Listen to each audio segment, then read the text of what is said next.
Hey everybody, thanks for coming in.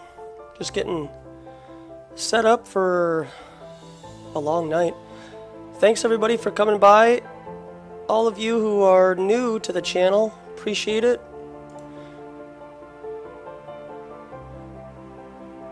Everybody that's seen the billboard here in downtown Minneapolis, hello. I am Joshua, your host. Today for Authentic Intent, we're going to dive deep into the rabbit hole. Share some stuff that I'm sure is going to irritate you. And I hope that it helps you think and contemplate your role here on Earth and understand my role.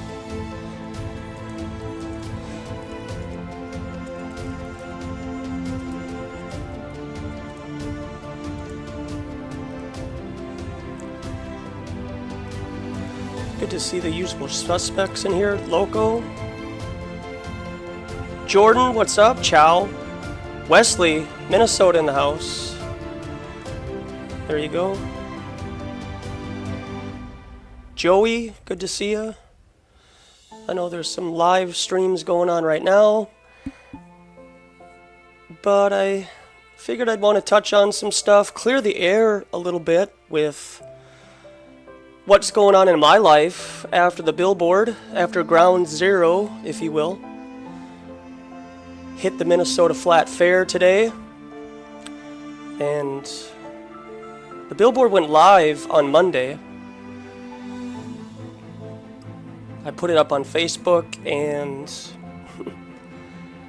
there have been there's been quite a response, positive and negative.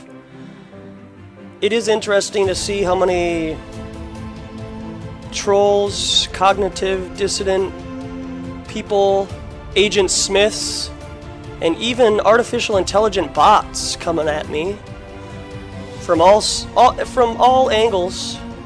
The arrows are coming, but I have my shield with me, my sword of truth, my belt of truth.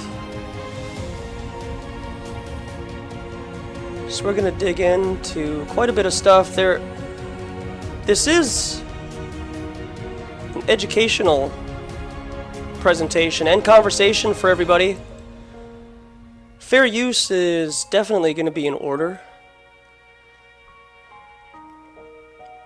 I'm excited to bring all this information to you. I will show you some stuff that I'm sure you're not aware of in my own personal life. So I hope that I can shed some light on some manners for you. Hello everybody, Joshua. Nice to see everybody out in the chat. Hope you're all doing. Yeah, Loco, thanks for the billboard. Congratulations. It's great. It really is. It's a good feeling to help out the community and shake, rattle, and roll some people's heads. They call me Homewrecker Swift, so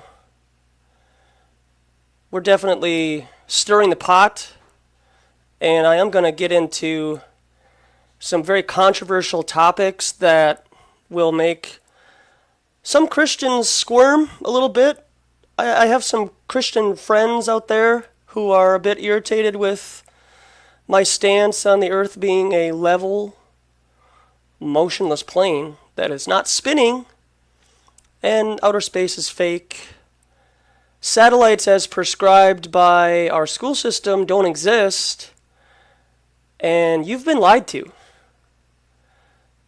So if you're new to the game, I welcome you and I thank you for your patience and for your, just hanging out with me. I've sent some invites to some of my, personal friends out there, and hope you join. At least you come in. I mean, I'll give you a platform. I sent you my email, so send me a response back, and I can give you the Google Hangout link, and then you can come on and we can dialogue, because you seem pretty adamant about talking on Facebook. So let's see if you want to chat on video, by voice, live right here on Authentic Intent. So let's kind of dive right into it. Here it is, right here, folks. If you want to stay for the next couple of hours, I invite you to make a choice. You can leave right now. It's totally up to you. You can go back to your life. You can remain sheep, eating your food, GMO food, of course, watching your sports, or you can take the red pill and swallow that down. It's painful. I know it's painful, but it's something that I need to do. I have been living on this earth for quite a long time, and I just kind of got irritated with everything that's been going on. And that's one of the reasons why I put up the billboard. I feel like I was spiritually ready for the enemy and his attacks on not only my character, but also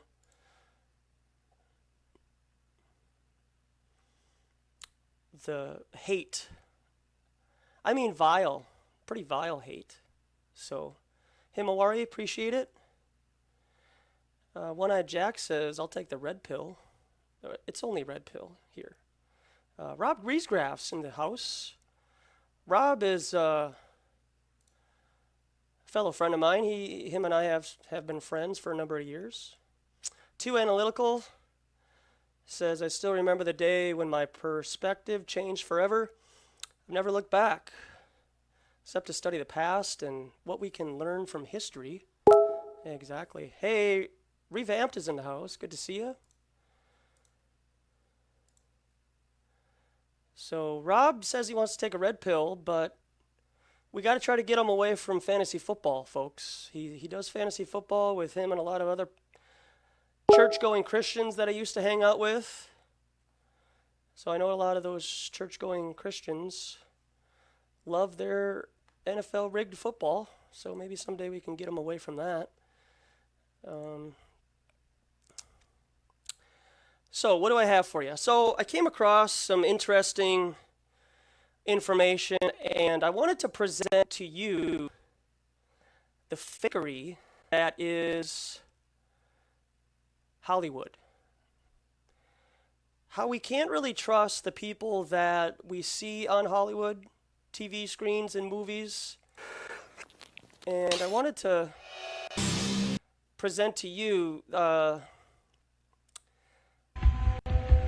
this guy right here.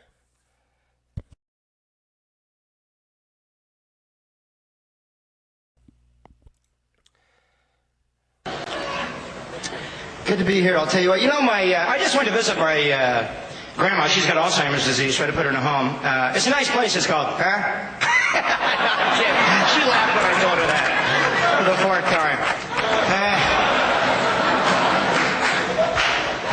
Grandma's just like, nobody gets along with her. She's just like, just at everybody. One time she almost died. The angel of death came out of her room all frustrated, going, golly, what a bitch. That's how the angel of death walks, by the way.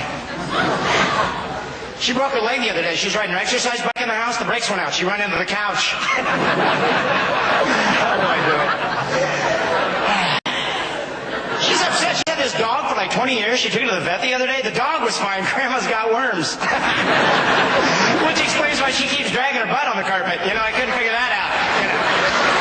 You know. Funny guy.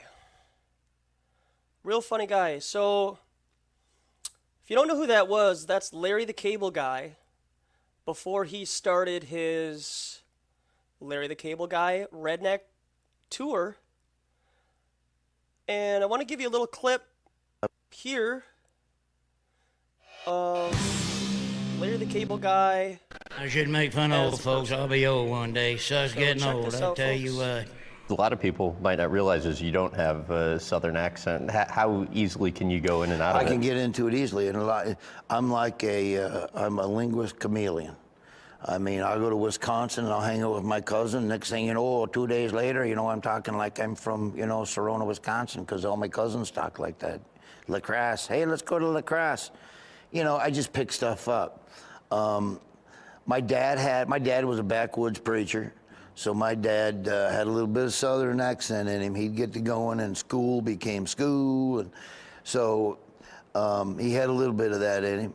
His family, they're all from northeast Kansas, and they were all horse people and cattle, you know, that kind of stuff.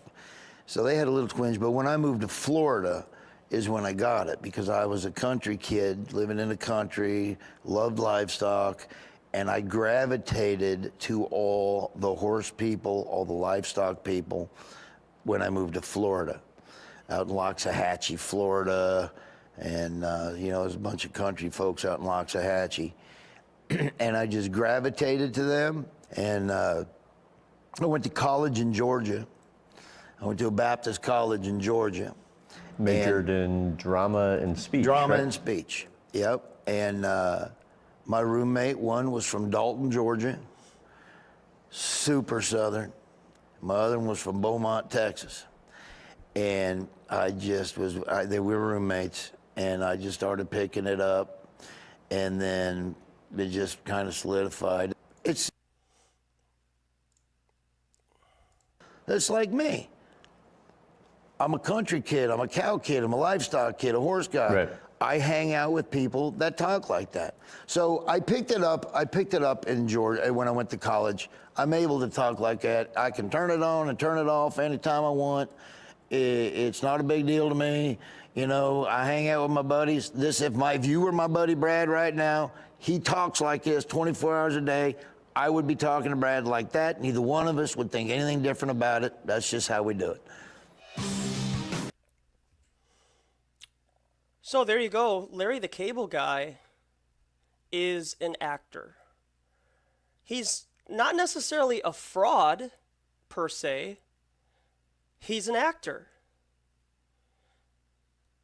And so when people get caught up with their idols in Hollywood and they try to act like them, look like them, and so on, that's when you start to get into trouble, because you're trying to mimic somebody who's already putting on an act and they're already portraying a fraudulent lifestyle.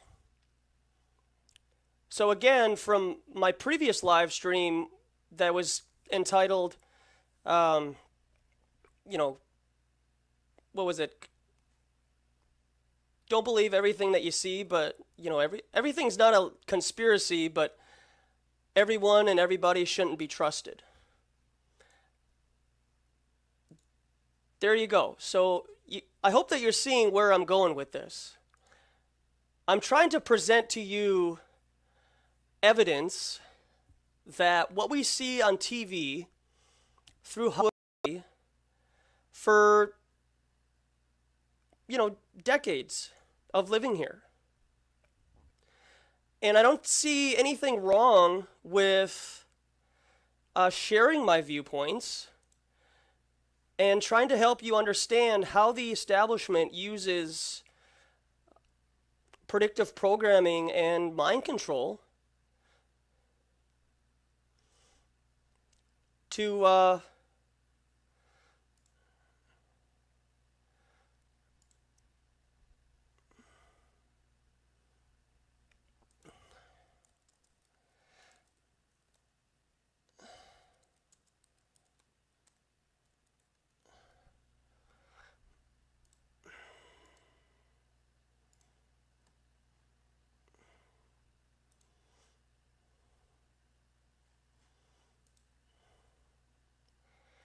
all right, so it looks like we have some technical difficulties here.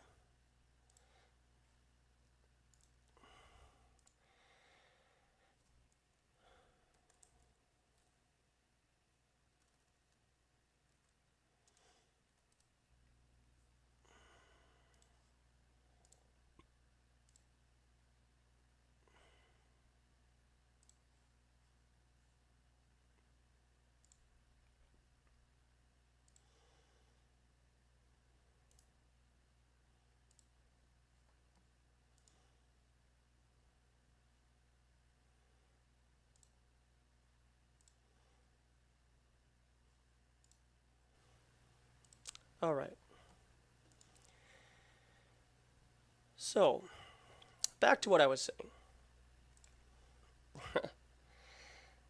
saying. All right. In my observations and my opinion about what is going on in this reality is we are being kind of tagged along towards a particular narrative that each person is comfortable with. You know, whether you're a redneck or you're black living in the hood, or you go to church as a white person, you know, all these various types of people, Hollywood has them covered. You know, so there's not a particular group or stereotype that the establishment hasn't covered by now. And so, as we saw with Larry the Cable Guy, he's an actor. He's playing his part and playing his role. Now, would I personally be able to change my voice and act out a particular character to deceive the masses? That's probably not. That's not what Joshua Swift is all about. And so I do want to present to you another character that I think a lot of people are familiar with. Let me see if I can pick him out.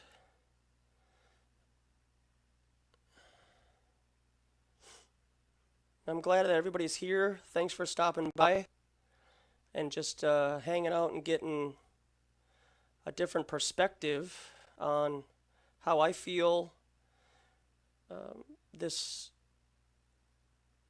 type of reality is kind of used to manipulate us and bring us to a particular thought life that I don't think a lot of people are really ready for. Particularly a lot of my Christian friends, when I had presented the idea of the earth being flat and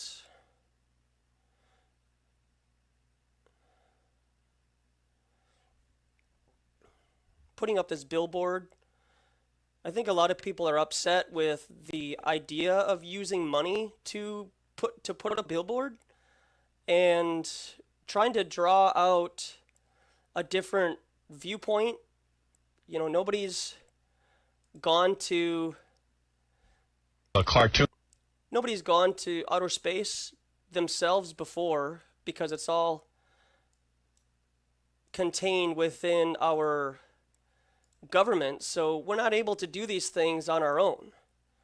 So I would like to present to you another actor. The voice of a cartoon character. You are what voice is this from? Aladdin. Aladdin. He plays a parrot. Yeah. And in fact, they wanted Gilbert for this. They even drew the parrot to look like him even before they gave him the part, because they only had Gilbert in mind. Planning on him. And here's a little bit of Gilbert. I have a point to make here. This is my point about how there's two different Gilberts. All right.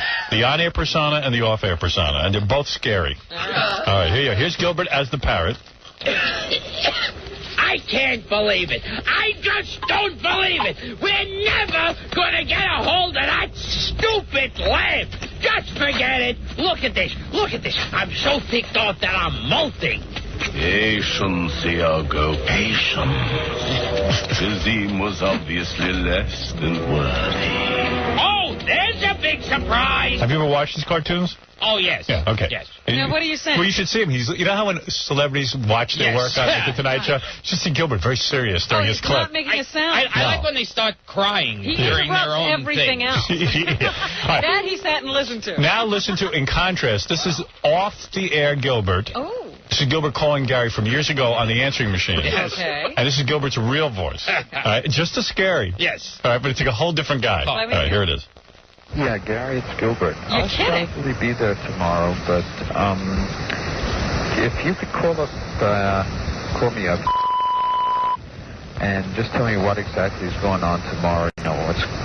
Who's going to be there and everything like that. That's the scariest Gilbert. Wow. People are afraid That's of the serial killer. Yeah, that's serial killer Gilbert. Yeah, I mean, really. listen That's to like it. Bruce Dern. Hello, Gary. And if worse comes to worse, if I could just call in. And, okay, I'll talk to you whenever. Okay. Yeah. Bye-bye. Okay. Gilbert. There you go, folks. Gilbert Gottfried, in his normal voice, he's an actor. Howard Stern, actor, right? Bella says. And so, I hope that I'm presenting evidence. Now, you can take it or leave it. It's totally up to you. But what you see on TV, in this professional sports arena, your politicians, they're literally acting out their role and their part in this. Pan says, I did not expect him to sound like that, referring to Gilbert. Yeah. Just a calm guy, just a really, and a bass voice, right? He apparently lost his position with Aflac because of some controversial tweets that he put out. And I can't identify that talking duck from Aflac as anything else but. And so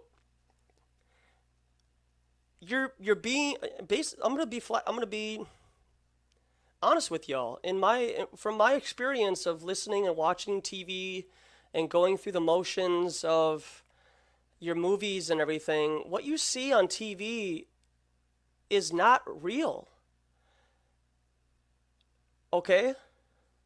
And I hope that you can start to understand that when you put stuff in front of your eyes, and then how you perceive them in your brain and in your heart can be two different things.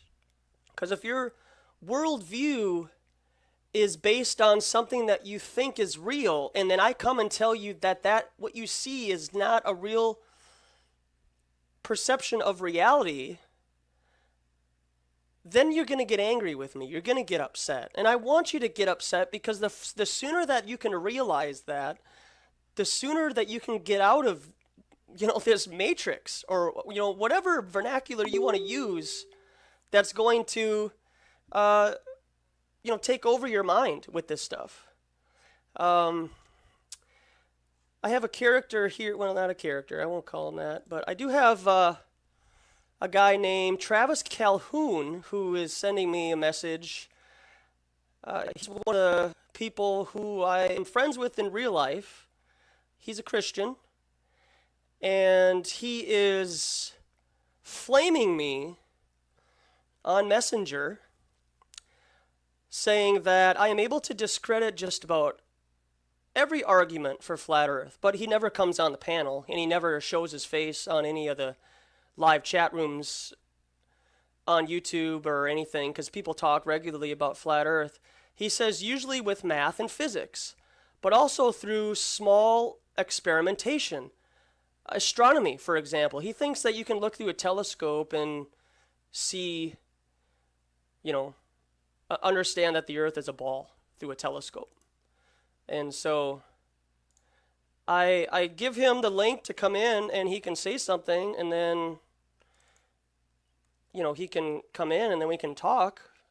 But I don't think he will, because these are people that like to sit in the background and complain about all the various things that somebody would dare question. Like, how dare I question our reality and where we live?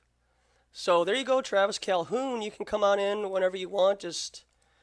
You can also send me an email. I sent you an email, so you can come on the Google Hangout too.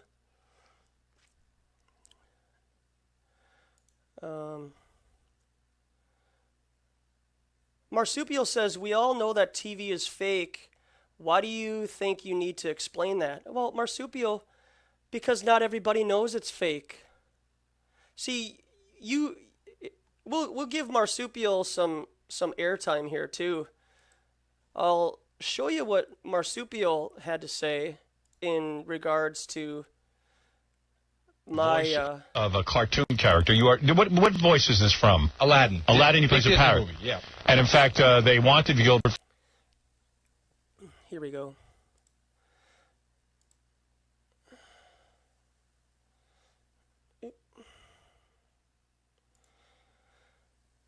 So we'll read what Marsupial has to say, just so you guys can get an understanding of the types of people that I have to go against, who think that they can try to one-up me or identify my character. And so this is on my video.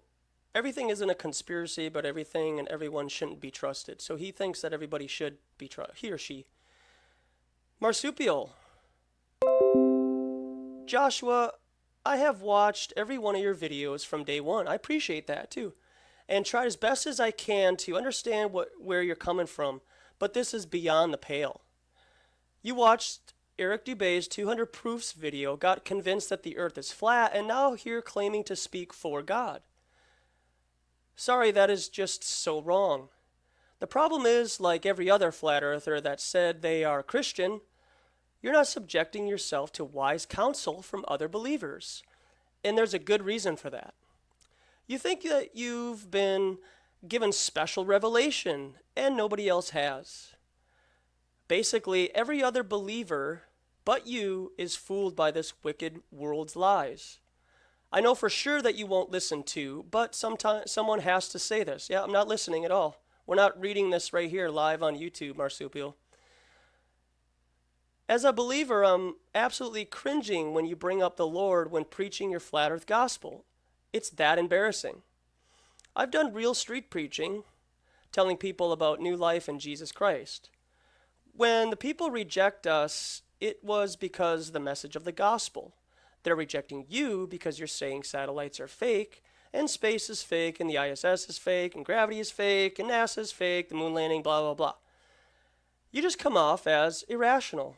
And when someone asks you for facts, you tell them you don't have all the answers.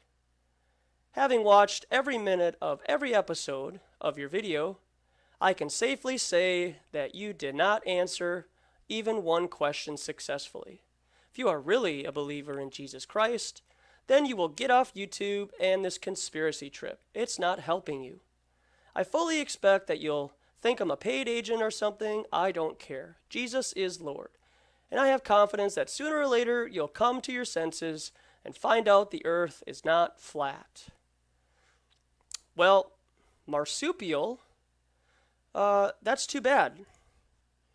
Because it is okay to doubt what you've been taught to believe.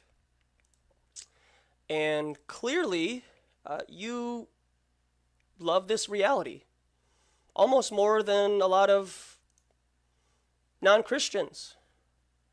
And so I don't know how you're trying to convince me to get off of this quote conspiracy trip, but show me any real evidence that we landed on the moon, if you can.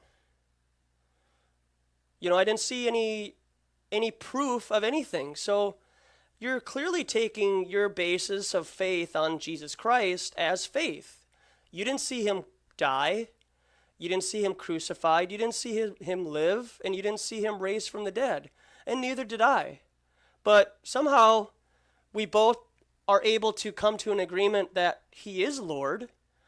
But we seem to differ on how we convey waking people up from this reality of all the lies and the deceptions that we're being taught. So what's wrong with me presenting to the public to question what they've taught? Why do I have to give them answers? You know, you're clearly like all the other people that I do talk to who demand an answer.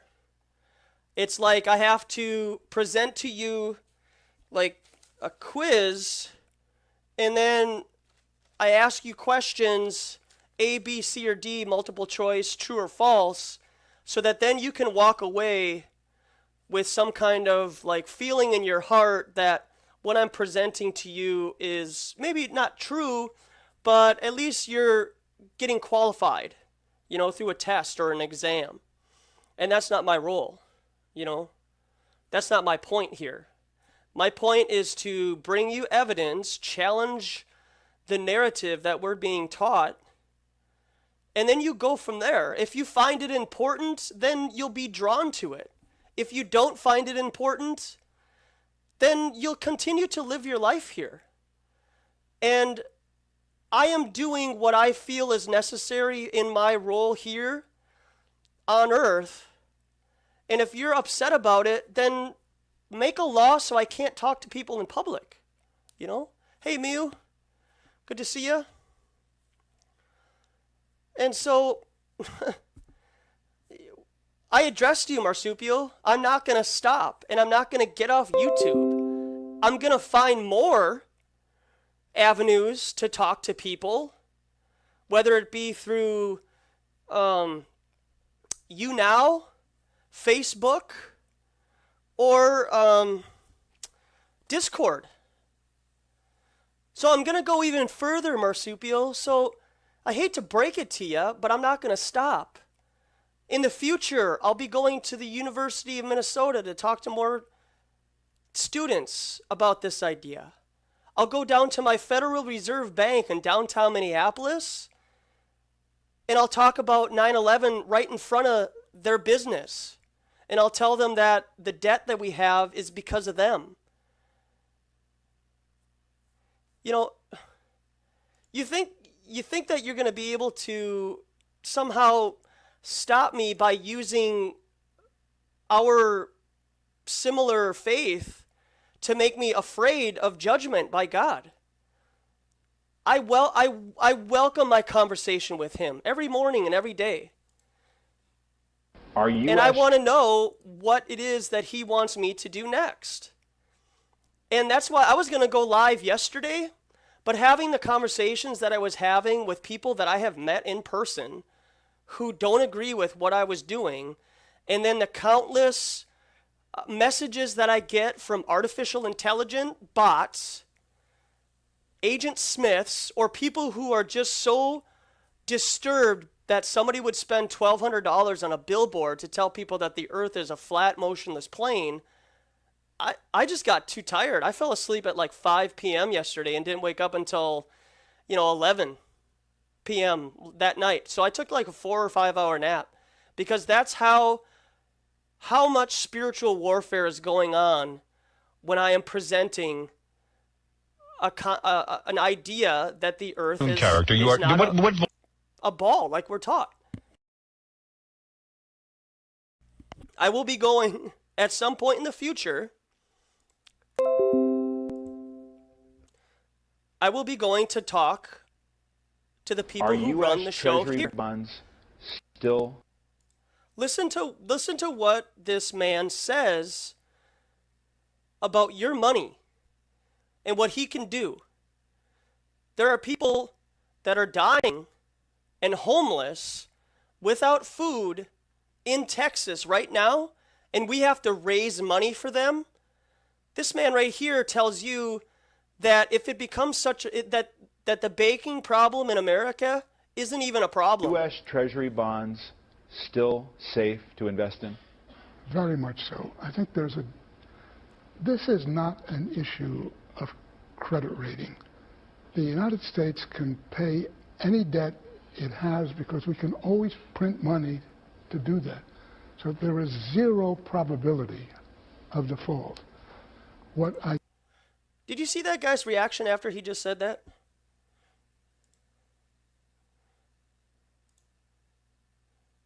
He said that we can just print more money.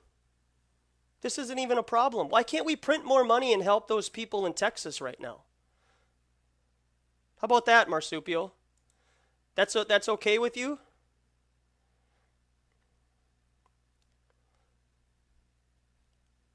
Oh, and yeah, Marsupial, I do. I do it both ways. There's other ways to show people the truth, and considering that there are no atheists on flat earth, through the idea of the earth being a flat, motionless plane, people then have a better opportunity to see the deceptions and lies in this reality. But you don't see that. You don't accept that we have been lied to in this reality.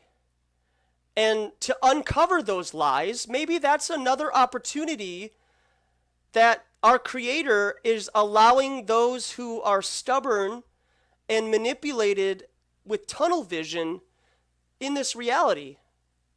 So I'm presenting them various ways that we're being lied to other than just through flat earth. You just heard Greenspan say that we can just print more money.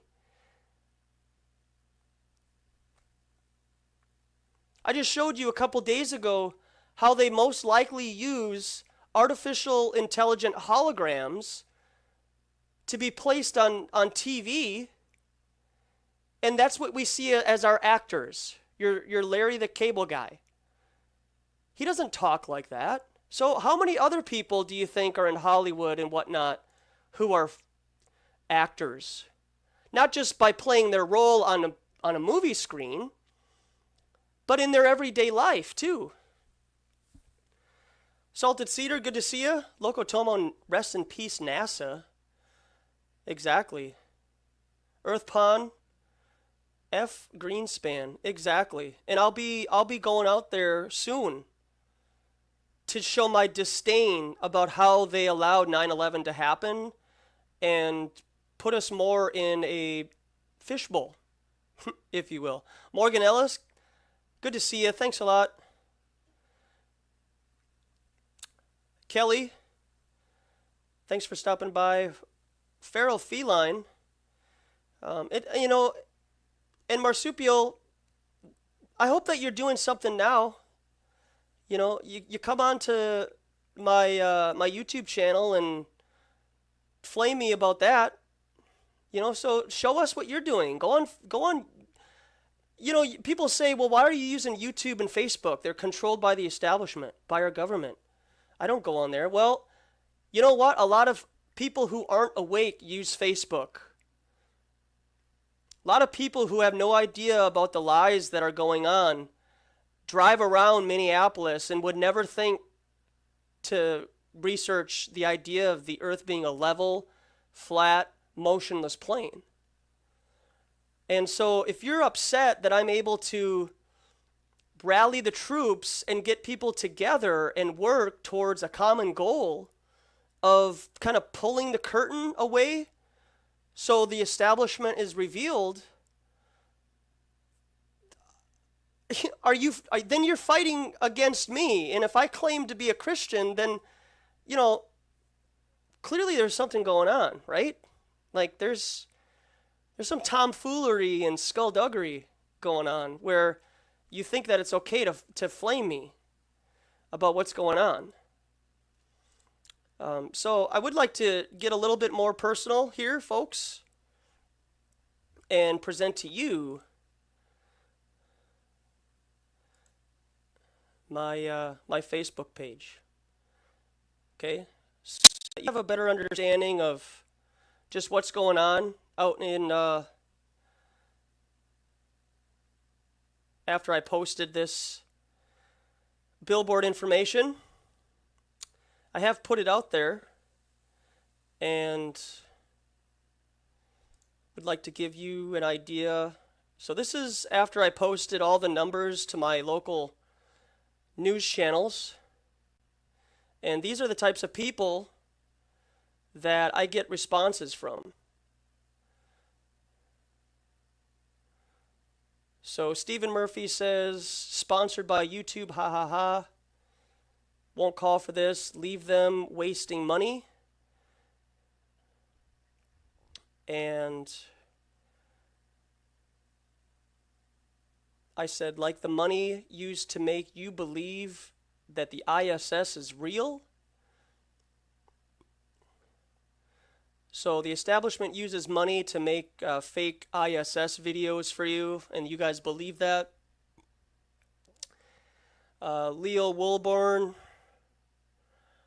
You know, and I try to respond to some of these, but a lot of this is just going to fall on deaf ears because these people are either paid to do this or I'm conversating with artificial intelligent bots. And I have no time for either of them. This is what is draining. These are the types of conversations that I get into after I posted this billboard because they understand the effect that this may have of bringing people who have never heard about the idea of water on a massive scale being level, like the oceans or a lake. And so, you know, you can check out, and my Facebook is totally open. These posts are free for you to come in and check out. You don't have to respond. I'm just trying to give everybody an idea of the types of people that respond to these, the name calling that happens. I don't know if you're familiar with this new word here, flurfer. You guys familiar with that now? Now we have a new flat earth term. Flat earther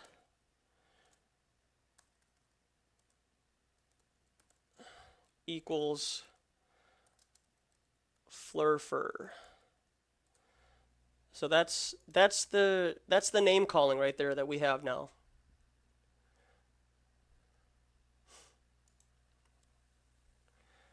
Pure Anarchy says you realize flat Earth is dead. See, that's more people trying to instill doubt and negativity into this movement. Lotar says, "Come on, enlighten us. Don't give up. You can do it." See, and some of these people, you just gotta ignore eventually. And I have put up I did put up the link. Come here, and who knows, maybe people showed up, maybe people didn't. So this person feels sorry for me. Well, that's fine. I'm not here to get your approval.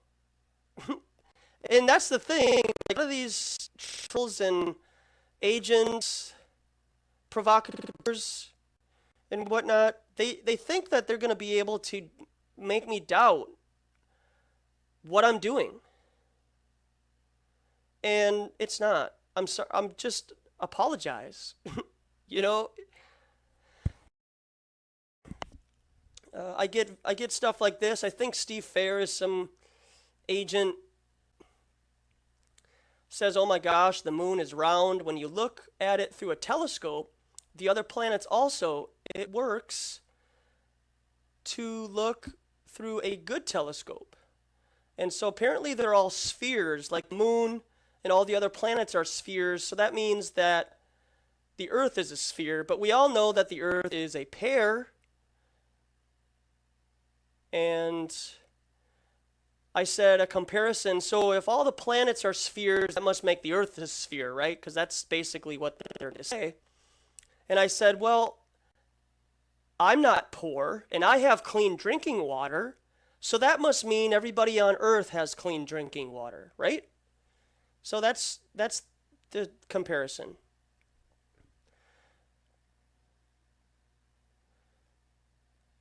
So we go down here, and I'm just really trying to let everybody know the type of conversations that people try to bring to me and try to make me doubt.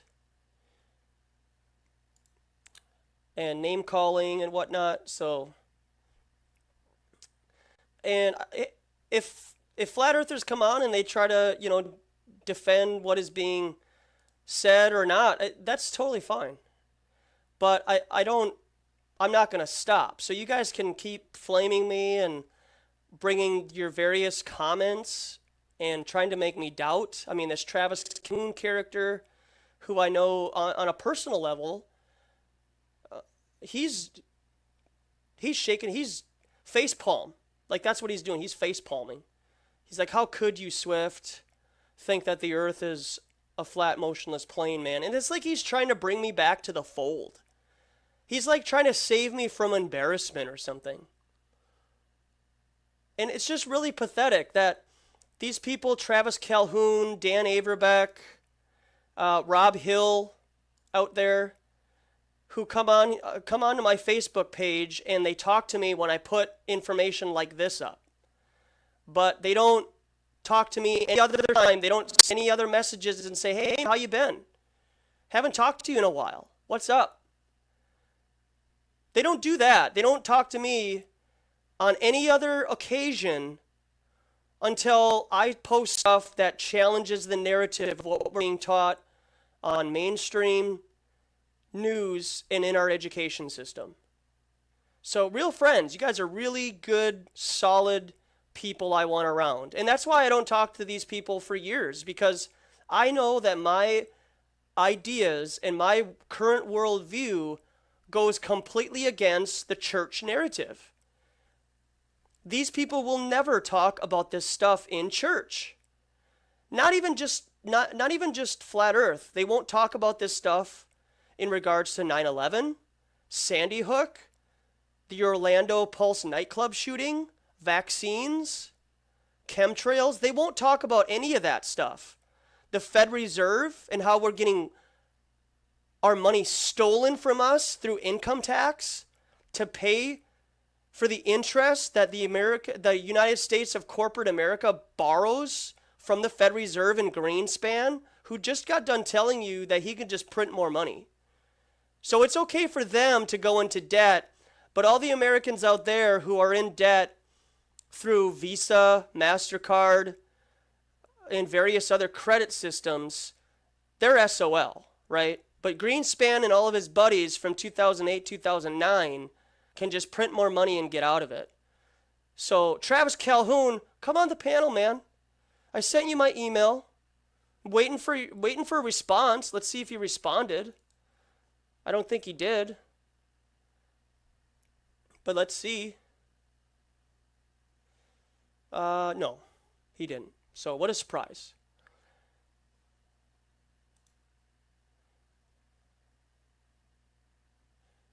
So they all keyboard warriors, even people that I know in person, that's all that they do is smash the keyboard and think that it's okay to flame me until I invite them to come up and chat about this stuff.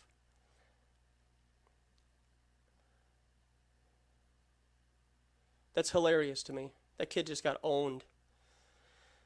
So, yeah, I will address, some of the stuff that people are saying.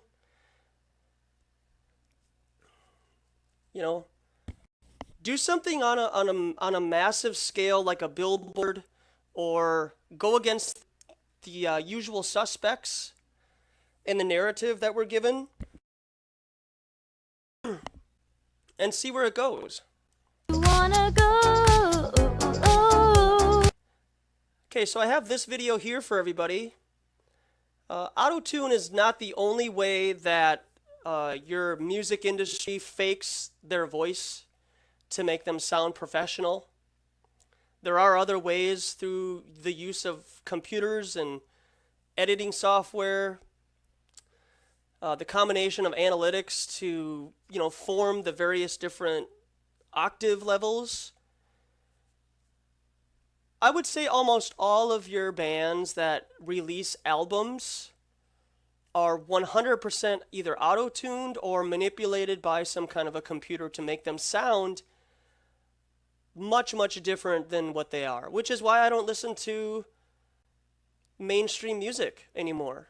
And I encourage anybody who is here for the first time, who has either come across the billboard and this is your first time listening to somebody expose the music industry, professional sports, politics, and Hollywood, please do your own investigation. Find time.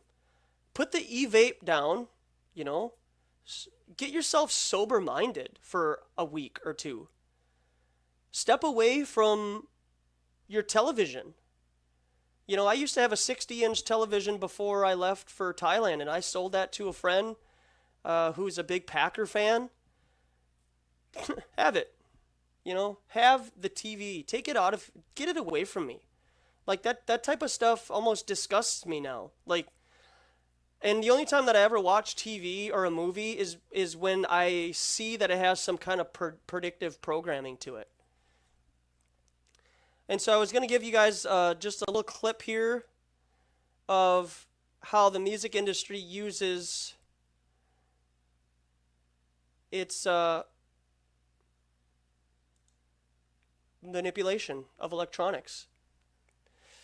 for, and it would create a warbling effect, like this. I want you to love me. But changing the frequency is only part of what autotune does. Have you ever wondered why speeding up a song sounds like a chipmunk is singing? It's because you're increasing the frequency of the sound, but it also means that you're shortening the note. So the cool thing that autotune does is that it changes the frequency and the length of the note. First, we record every phrase of the song on its own 5 times. We make sure that Louise sings in a few different ways, so we have more options later. That's perfect. Let's do that. Once we have the best possible takes from the singer, let's get to the production magic. Through a process known as comping, we listen and find the best parts of every take we recorded and combine them. This creates sort of a Frankenstein's monster, where sometimes every note comes from a different take. Then we do some cutting and time stretching to make sure that every note is exactly as long as we want. Now I'll use a combination of 2 separate tools, Melodyne and Autotune, to sort out the pitch. Is done for Louise.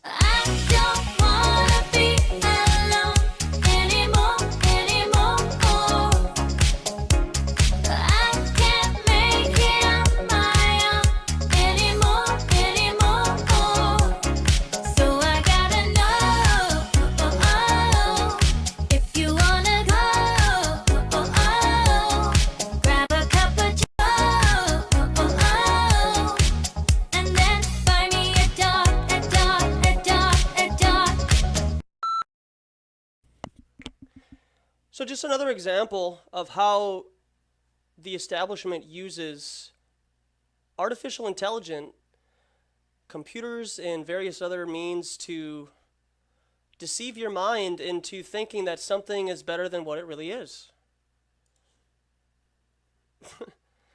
She sounds like a train wreck at the beginning of that video. I have all of my videos, everything that I'm sharing with everybody here, in the descriptions below. You can check those links out for yourself and come to your own conclusions. Lee Krenz says, people don't even know when they have no talent. Exactly. Flat Earther singers need to learn this. Yeah, exactly. Bella says, most pop stars can't sing at all. 100%. You can go into, auto-tune fails and whatnot, and you can see the difference between a person using auto-tune and then listening to them live. Out of Bubblegum just got here. From the sound of it, you're doing great. Thank you very much, Out of Bubblegum. We are I just do what I can, and Marsupial, I'm not here to please you. I am here to wake up the people who aren't aware of this type of stuff. This goes beyond Flat Earth. Like, there are so many... Flat Earth is just a massive deception that shows the believability that a lot of people have with your NASA's and ISS fake footage. And I'm just trying to wake people up. That's all I'm trying to do. And with the billboard, I hope that it does draw people to start to question what we're being taught. I didn't do it for me. I have no massive, monstrous ego that I was quoted to have by my own fellow flat earthers. Like, that's the unfortunate thing is some flat earthers are coming at me and they're trying to make it seem like I have some kind of an ego. And that's the furthest thing from the truth. If I was to die right now, I would feel satisfied with the information I have presented to people. And there's nothing else that I would be able to read. That was my time to express to legislation. We support NASA's. And so this is exactly what I hope to accomplish. Scientists and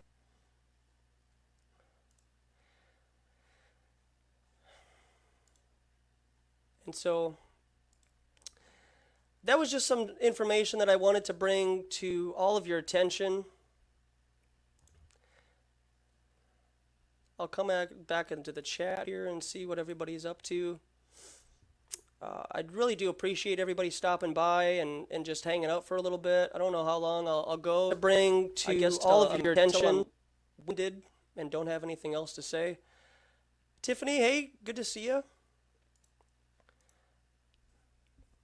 Donald, cheers to you. Earth Palm.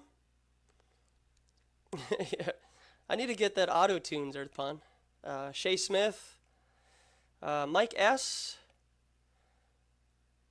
Thanks for coming in. Angel Raven, singing it up. Carlene. Ace McLeod. Yeah, they do. They have computers that keep up with the person singing now, so they can do live concerts. So you're not going to have any Milli Vanilli issues.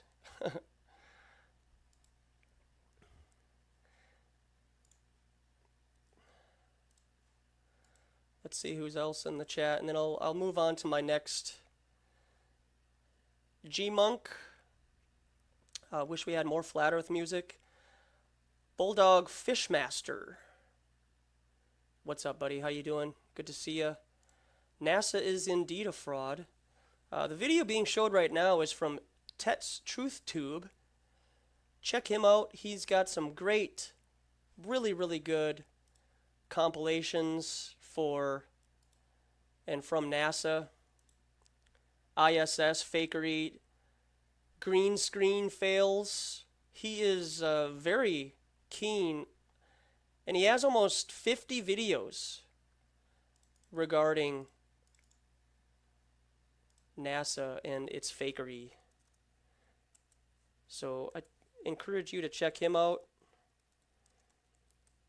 And not a lot of people have heard or seen his work. I do want to give a shout out to Jim Healy. Jim Healy played a very big role in my billboard, so I want to give him a shout out.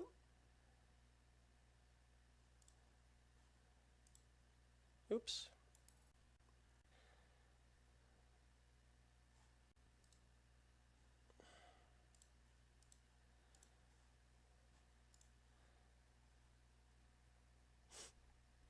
So Jim Healy, good to see you, helping out. I really appreciate all the help that and the patience that he had. I emailed him a number of times because the Clear Channel, the company that I was working with the billboard, had a problem with some of the stuff that I was putting up on it in regards to having my YouTube channel on it and the size resolution that they needed. So check out Jim Healy. You can go on Facebook. He has some great artwork. Jovian's got to go to sleep. That's all right. It's 3:30 in the morning over there. Have a good night. Thanks for coming by. Flat Trotter. Gourdzilla, good to see you. Mew.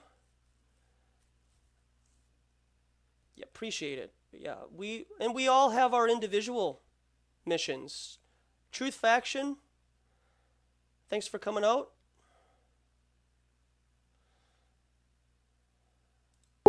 So everybody, most of the people in the chat room do have a wrench, and that's for posting links. An armed society is a polite society. If we all had the ability to protect ourselves from the establishment, and we had the same armament as everybody else does, then everybody would get along. I don't think that we would have a big problem. So, no problem, Bull. Mew, of course you do. Yeah, the Triceratops skull has been manifesting itself across the flat plane. Can you believe it? They are giving us more malarkey regarding dinosaurs. So a lot of, if you're new to the game, there are a lot of flat earthers who have an understanding that dinosaurs might not be as real as prescribed by mainstream media and our educational system. If you were to go and research the idea that dinosaur skeletons and the artwork that they have in museums, those are not 100% authentic skeletons. Those are cast moldings of dinosaurs. Dinosaurs didn't appear until the mid 1800s. So it's funny that they've been around for millions and millions of years, but didn't start showing up until about 200 years ago or so. So that should, hey, there's nothing wrong with questioning that. So a lot of flat earthers deny the idea of dinosaurs existing, and I could kind of put myself in that. What I have problem saying that I don't think dinosaurs ever walked the earth. I think that there could be genetically modified reptiles now that they're creating. But, I mean, other than that, prove it, you know? Prove it is what I gotta say. So you can always check that stuff out on your own time. I didn't put up anything in regards to the fake dinosaurs and whatnot. But I do have some other interesting articles that I'd like to share with everybody if you're not privy to it. And those who are aware of the dinosaur fakery, go put those links out there. There's a lot of people who don't say anything. So we might have, 45 people in the room who just are hanging back and listening. And I appreciate your viewership. And I invite you to come back. So, here's our first article I'd like to share with you. I do get flat earth news sent to my email. So anytime the words flat earth are mentioned in the news, I get updates. So here's one news article regarding flat earth graffiti in Perthshire. Okay, this is from the Courier.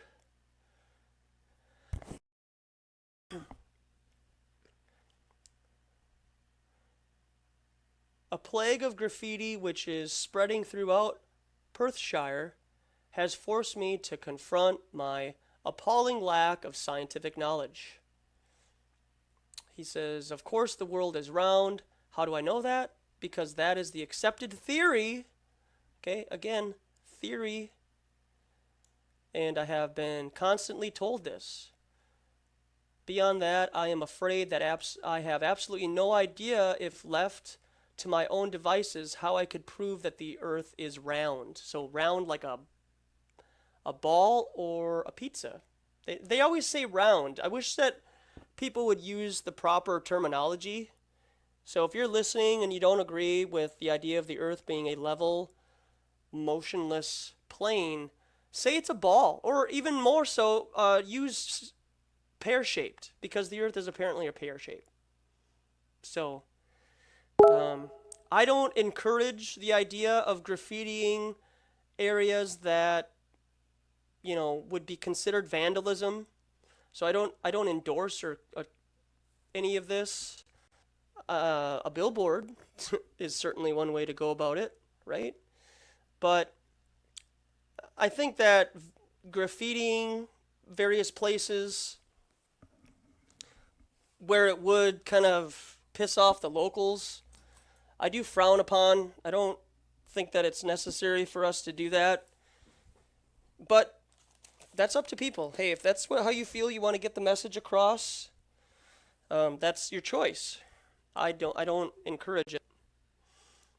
It is one way to spread a message, but a lot of people, a lot of suits, if you will frown upon it, and it could distract people from our true intent of wanting to get people the information. here there's a sentence that says, a quick internet search revealed that the Flat Earth Society is alive and thriving and exists as a place for free thinkers and the intellectual exchange of ideas. I do want to make it clear, for me personally, I do not agree with what the Flat Earth Society talks about, and so I don't in any way, shape, or form put myself in the same boat as the Flat Earth Society. So, hey Bunny, good to see you. Thank you for coming in. Langstrumpf, good to see you. Hey Charm, thank you very much for coming in. I just wanted to lay out this information first, and I'd love to open up the panel to everybody.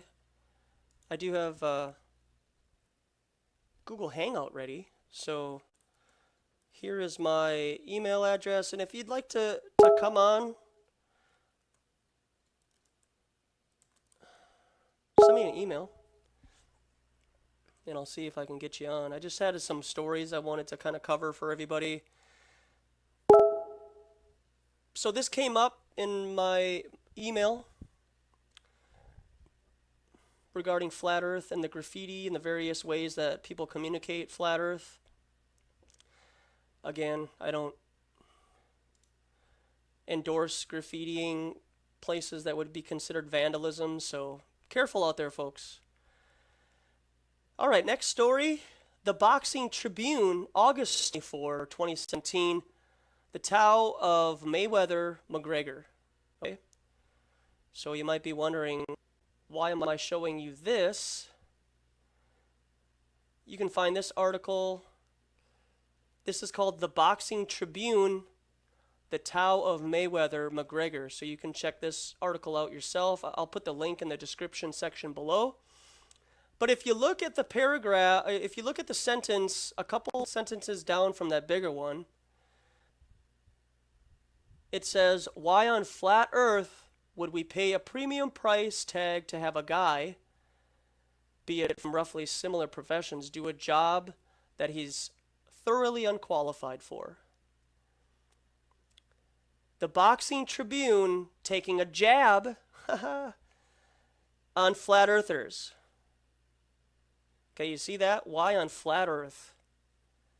So they're already mocking and ridiculing. Not everywhere, not only on mainstream, but even just little articles like this. The next paragraph states some naughty words and whatnot, and just kind of going on with the idea of the primal need for violence, which is true. That's why football is such a big stage, and everybody agrees with it. Pretty funny stuff how they mention flat Earth in some kind of a mocking term.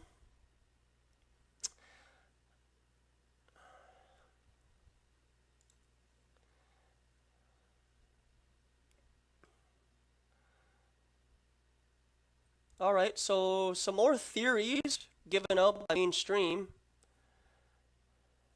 I thought this was privy to flat Earth, because most flat earthers understand that the Earth is not as old as we're being told in school. Now we're being told that dinosaurs were nuked by aliens billions of years ago. This is by the Daily Star. Ancient aliens destroyed dinosaurs.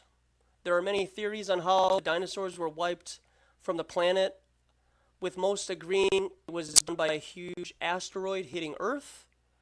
But now somehow they came up with this crazy idea that they were nukes. And because it's on mainstream science, this is true. Yeah, Druthus, they were nuked now. So, yeah. Earthpond says nuke porn. Yeah, it's more porn. Keep us all in check with fake news stories that have nothing to do with reality at all.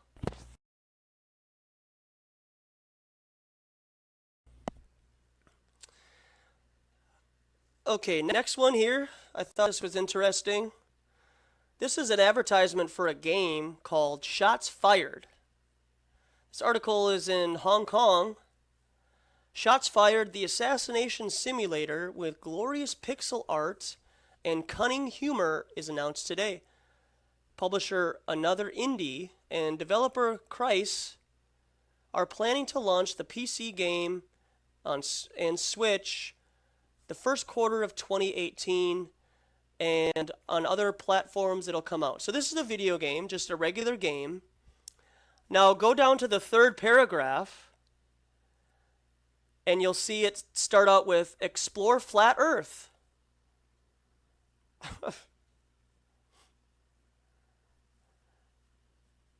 You see that? Look at that. Explore Flat Earth. We're talking about a video game here. And they have to mention Explore Flat Earth, a world where everyone is derivable and selfies are banned. Travel to exciting locations rendered in loving pixel art throughout Shots Fired, an enthralling story of betrayal, murder, and memes. Conham, love you too. Thanks for coming by. So another article being presented to us through just casual talk. Not a big deal. Wake the Sheeple. Thanks for your thanks for your input. So I thought that was funny. I also have this video here. Check this guy. It's a very disturbing video, in my opinion. Listen to the background music, and I think you'll understand why I think this video is quite disturbing. Yeah, right? Why is it always the third paragraph? Bunny's gonna grab some wine. 45, is that 45 proof? Okay, so this is clearly a CGI rendition of Jupiter. If you think this is real, if you think this is a real picture of Jupiter where a satellite traveled millions of billions of miles away and can stay at a perfect angle, not moving left to right, but it stays at a perfect angle, you got to stick around, okay?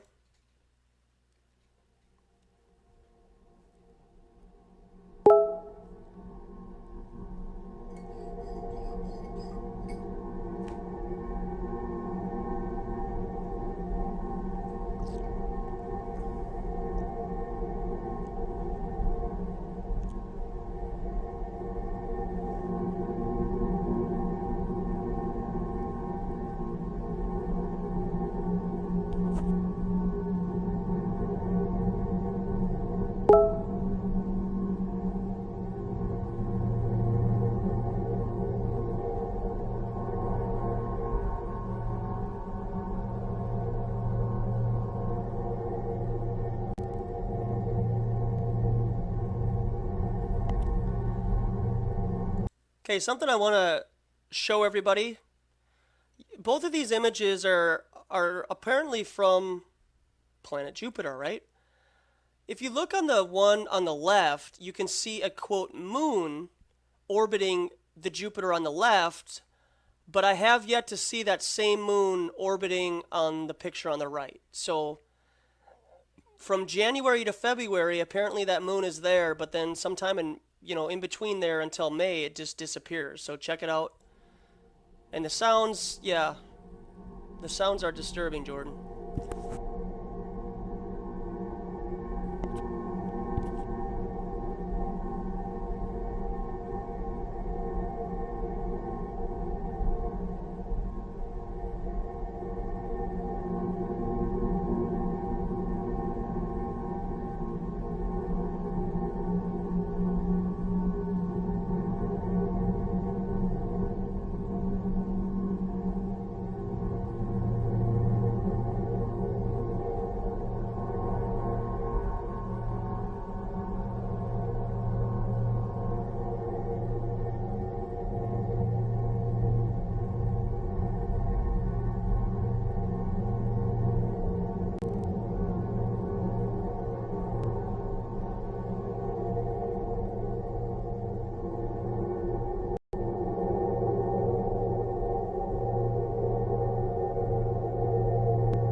Oh, we saw something. There we go. We saw something go by. The shadow on the right was a little bit late. But that's your music from this video. I'm tired of listening to that sound. But this is apparently real footage from outer space Jupiter and whatnot.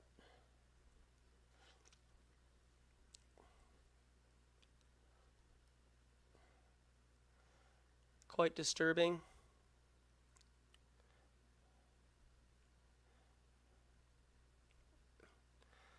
Mew is back. Jordan, I wouldn't expect anything else from devil worshippers. Yeah, exactly. You shouldn't expect anything different from these people who try to control your mind.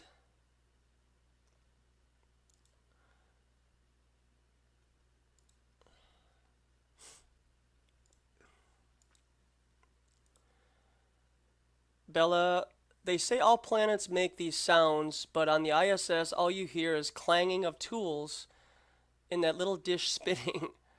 Why is the Earth spin sound not loud? Yeah, exactly.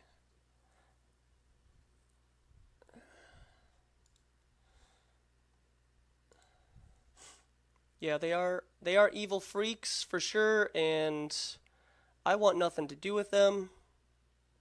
But I will expose them, and will continue to expose them here.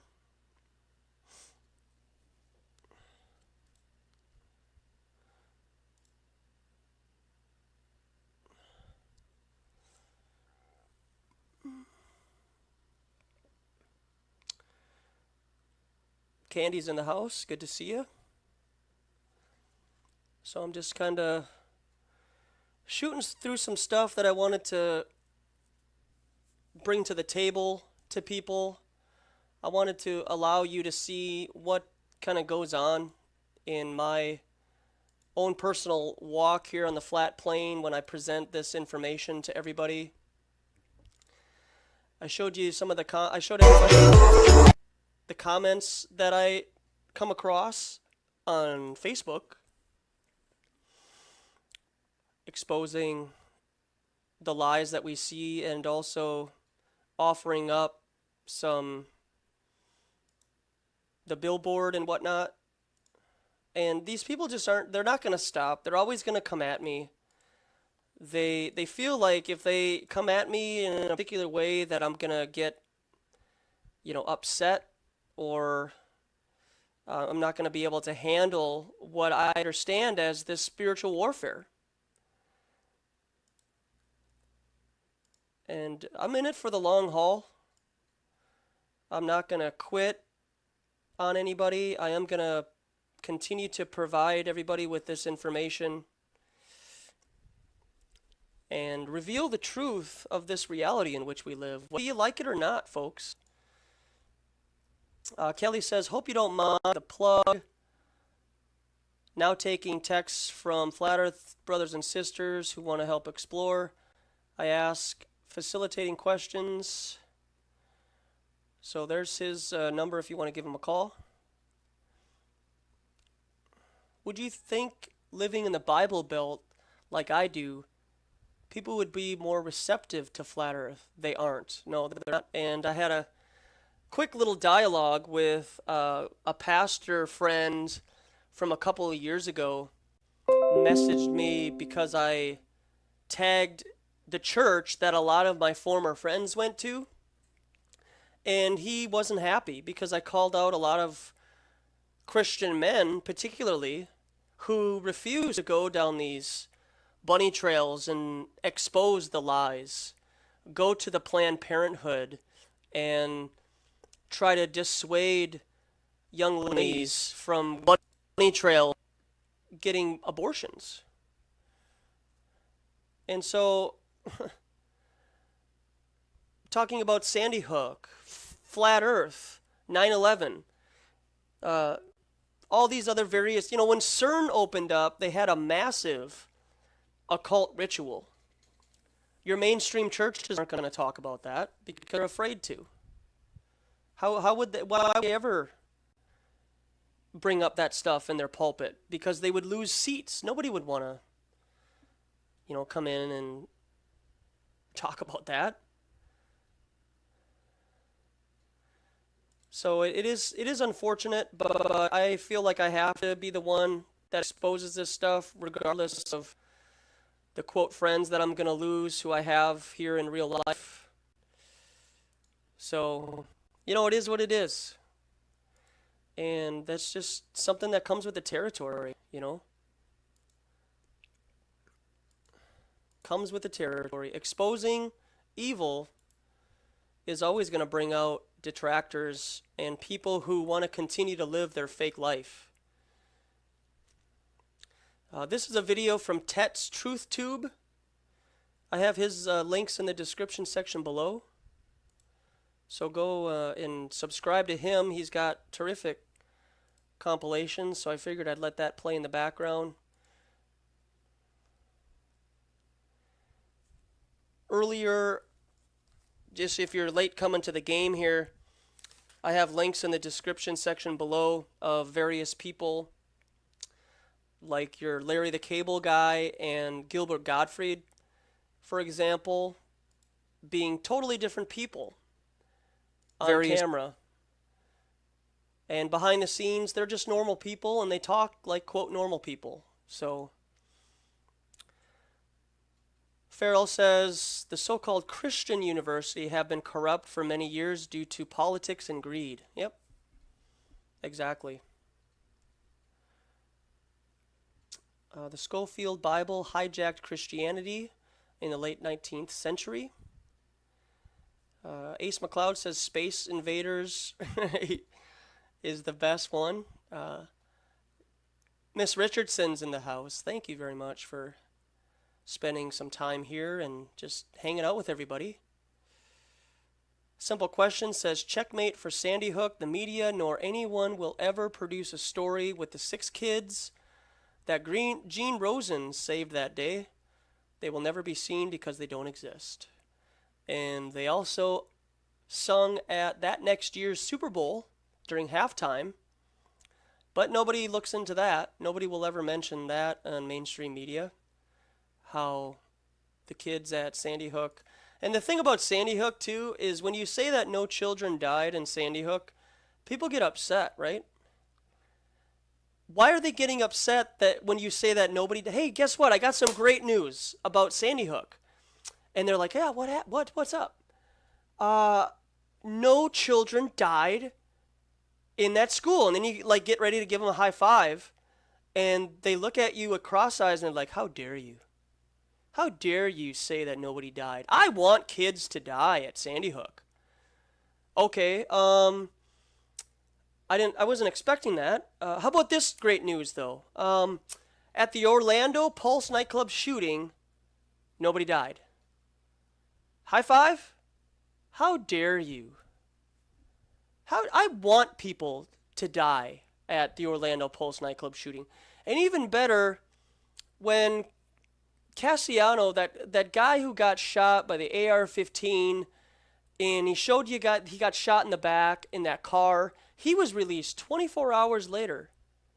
And he had a Dora bandage on his back, showing everybody that 24 hours later, after being shot by an assault rifle in the back of his abdomen, praise the Lord, he's healed.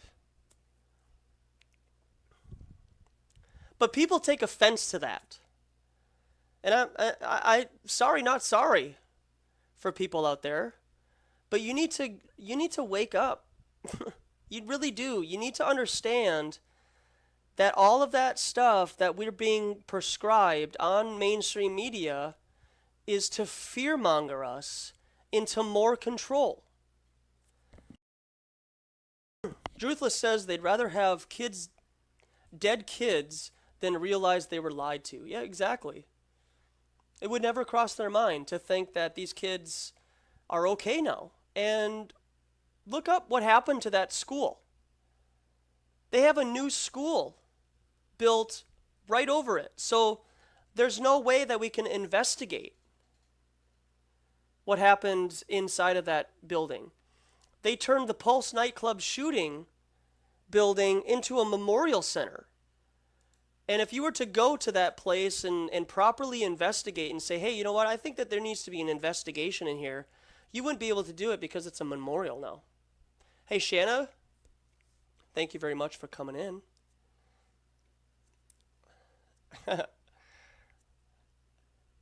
Drank some water in space, exactly. They tell you how dangerous it is to use water in space, but then this guy, he's all over it.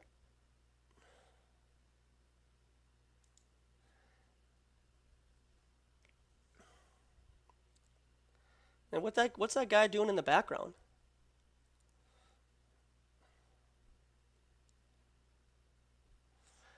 Water is very dangerous because we have a lot of electricity. So we need to be careful. But then this guy, he's splashing water all over the place. But hey, that's all right. You know, what do we know?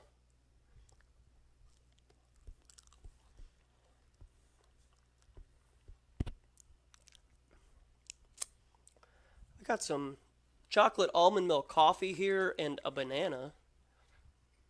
They go quite well together. I appreciate everybody coming by and hanging out. This is an episode of Authentic Intent that I'm just trying to expose and bring to light some of the things that are very touchy subjects to the mass of people that believe mainstream media. And this video right here is of the ISS, just showing you some of its fakery and the things that, in my opinion, shouldn't be trusted. And there's nothing wrong with questioning what we're being taught. But if it offends you when I question our childhood and what we're being taught while we grow up, then good. Because then that means I'm being somewhat effective. And if I'm not doing it, then somebody else has to. There's just nothing, in my opinion, wrong with presenting a narrative of truth and honesty here on this platform. And using Google, YouTube, and Facebook, Twitter, and Discord as a means to share this truth to you.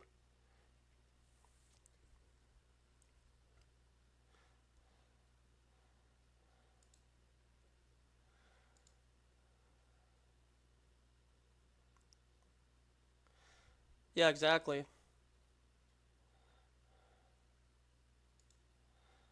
A lot of pixelation, a lot of distortion going on in this video. And some of this stuff is live. Some of this stuff is presented to you live on the quote ISS orbiting 250 miles above the Earth.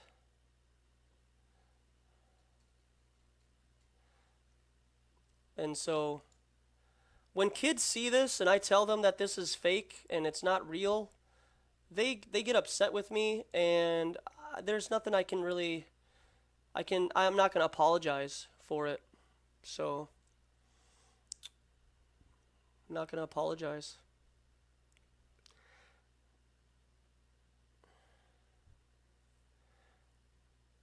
And it's fascinating how people watch this and they're like, wow, this is so amazing. And he says a couple of times in this video how he remembers his lines. Like, that's important to him. It's important to him to remember his lines.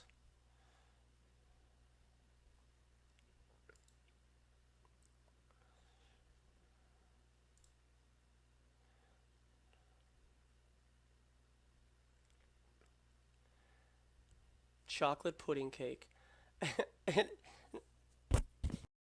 Another thing that's kind of humorous to me is kids watch this and they're like, wow, that's so awesome. He's eating cake in 0G, and they don't understand that this is most likely on a 0G airplane, and or this is done by augmented reality, green screens, and harnesses.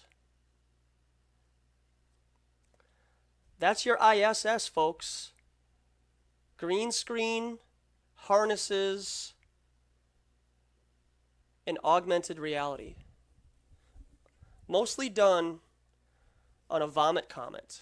So if you're not familiar with what a vomit comet is, please explore that idea.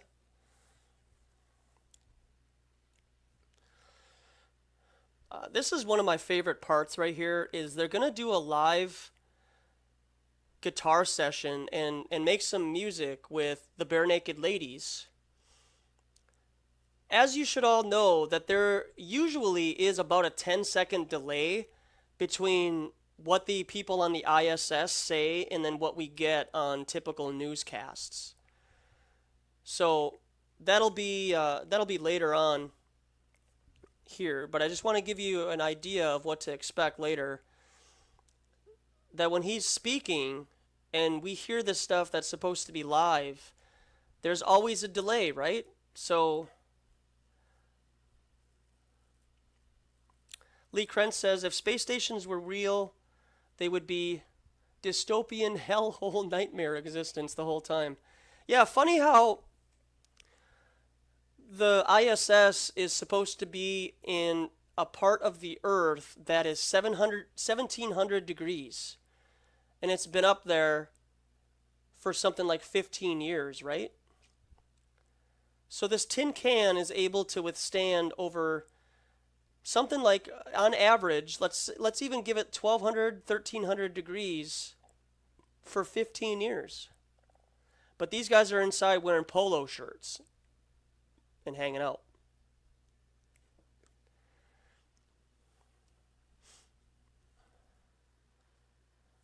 Ace McLeod, it's not a far stretch to imagine they may have a high altitude unknown plane with cameras in it, probably unmanned. Yeah, right? So here he is. This is a live video of him playing guitar with the Bare Naked Ladies. So just check it out. I do have the link of this video down below, so you can listen to it on your own time. I do recommend that you check out this Tet's Truth Tube for some really good ISS compilation fakery. Cartoon says, I woke an 11-year-old up to Flat Earth today. I have a feeling she's going to go berserk on her teachers. Yeah, I hope so. We could only hope, right? Seriously. We could only hope that she does, and questions with viscosity, if you will. So, and I used to like Bare Naked Ladies. Who used to listen to Bare Naked Ladies back in the day? They were kind of the bomb at the beginning of 2000.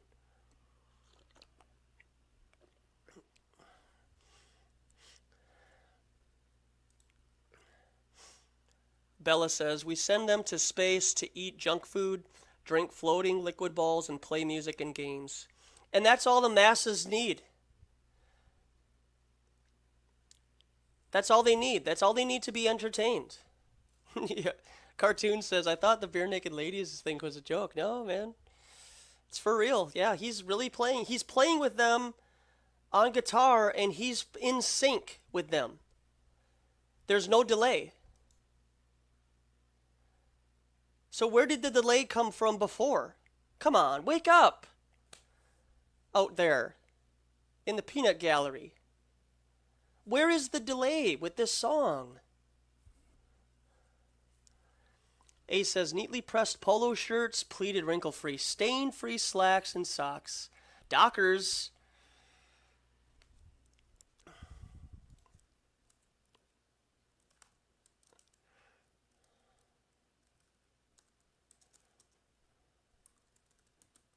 Dockers sponsors the clothing on the ISS.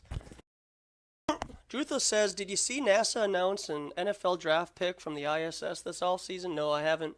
I haven't really kept up. The only time that I will keep up, and I'm going to do a shameless plug here, so I'm going to get a lot of heat from these people, but it is what it is. I don't really keep up with a whole lot of NFL news and whatnot, but I do know when the Minnesota Vikings open their season up. And I would like to get into the US Bank Stadium. So I'm going to do a shameless plug here.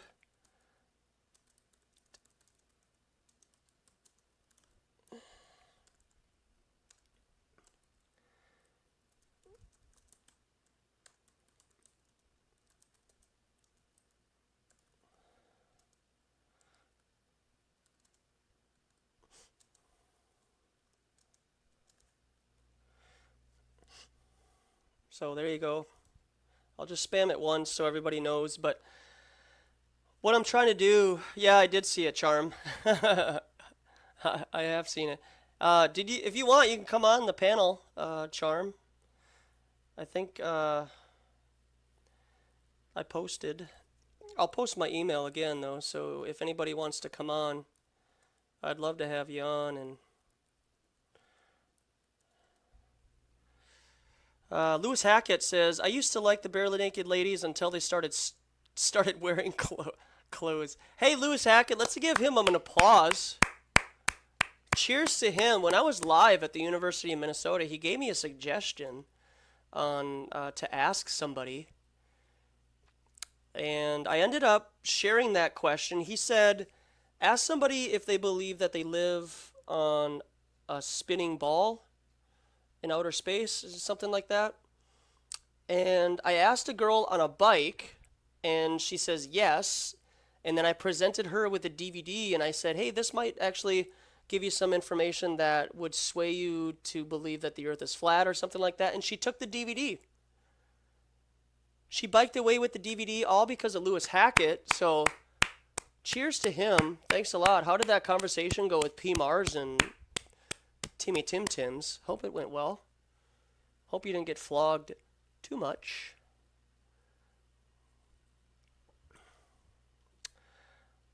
Jeff Sprinkle.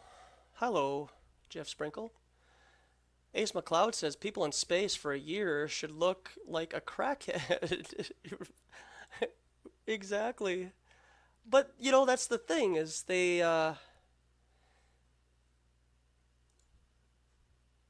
probably go home at the end of every night. That's the thing. They go home at the end of every night and everything's A-okay. And then in the morning, they probably wake up and then they go back to, quote, work, right? And go on this fake set called NASA.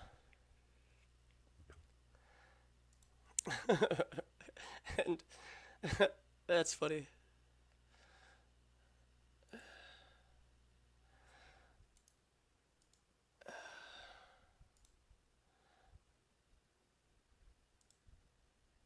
Yeah, look at this guy. See, this guy's a pro. He is, this is what you get to go to college for, is this stuff right here. So he's a lying scum, in my opinion. And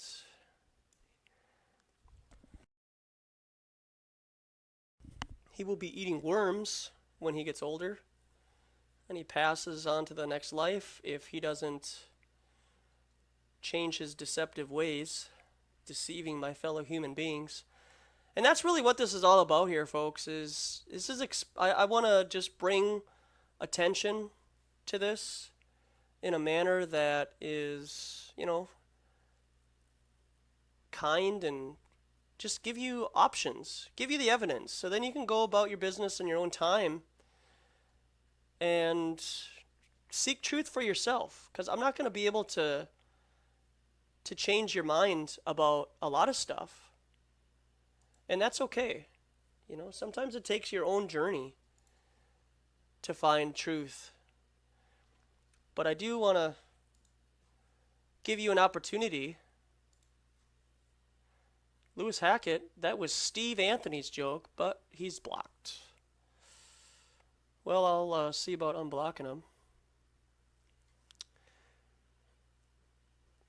Charm says, you will always be... Charm likes that fluoride from the shower water. Carlene says, yep, and asteroids and comets would come from all different directions. Jeff Sprinkle, Authentic Intent has a groovy channel. My dude, thank you, sir. Appreciate it. Gord says they got to vacuum seal every meal, make sure it doesn't take too much space. Yeah, like those gorilla suits that they bring up there. But they have nice shirts to wear every day. What a coincidence. They have, you know what they probably have on the ISS? They probably have a dry cleaners.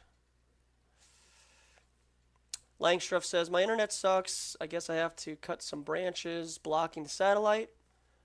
Night, y'all. Hey, Pippi Langstruff, have a good night.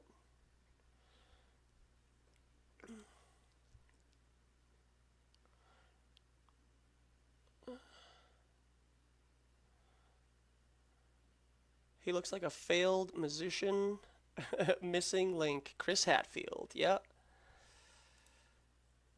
Failures.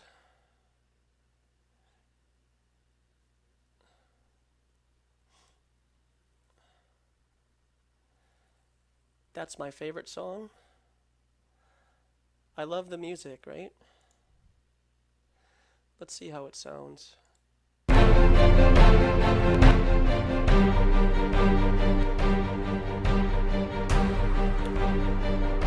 This is another video from Ted's Truth. Appreciate all his work.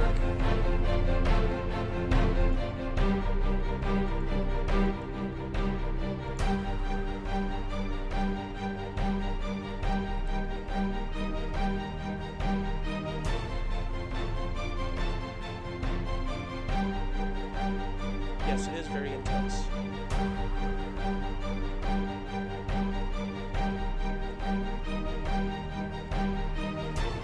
And this is definitely to encourage people on why Flat Earth matters. This is the typical question that we get is, why does it matter? You know, my story begins with the world's most unbelievable deception. The spinning ball. My name is Miranda, born in England, educated in the Netherlands, and now living in the countryside of France.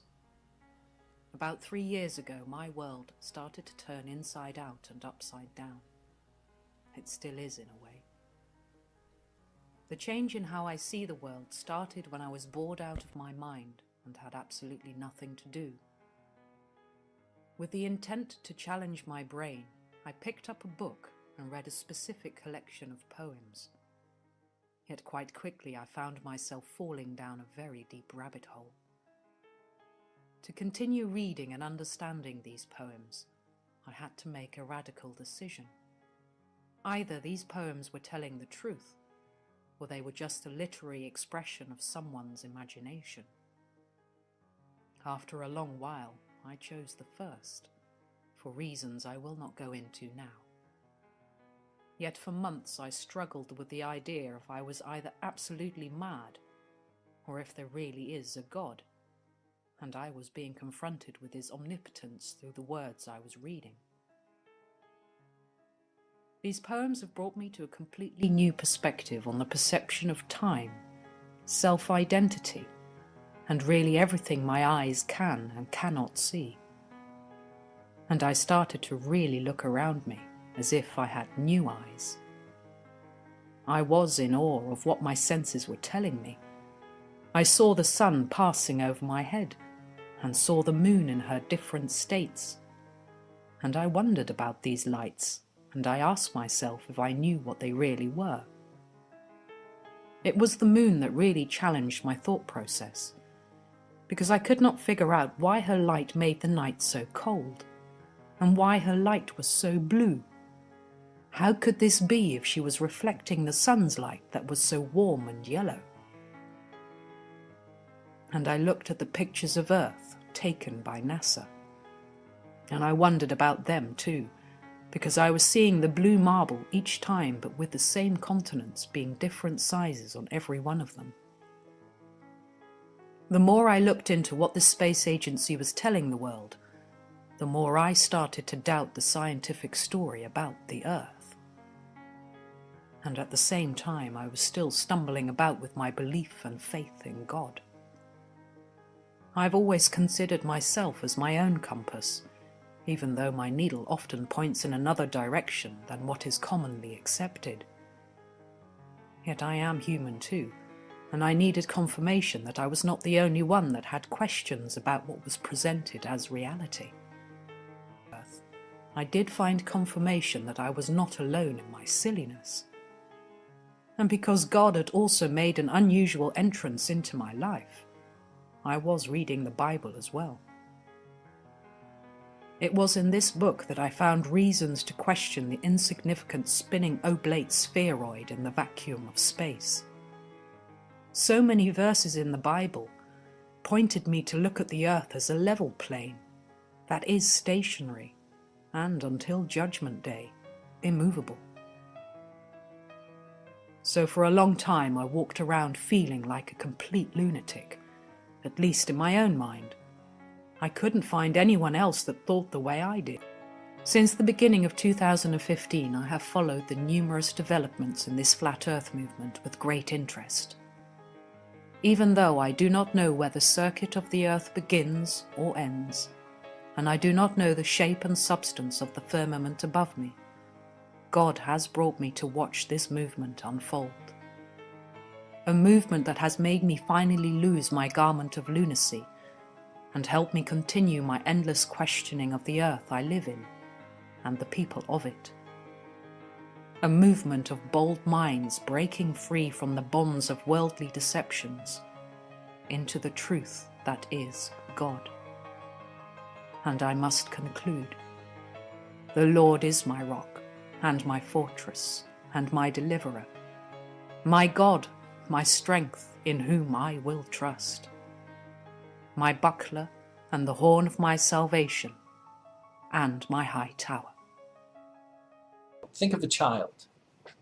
If you had not already indoctrinated a child and told him or her that the world was a globe, what would he think when you showed him a globe and you said, okay, you live up here in America. Now, if you are here in America and you begin to walk down, you walk underneath the equator, what's going to happen to you? Your head is up here. When you get down here, you walk across the equator, your head is going to be down, facing down. That is self-evident.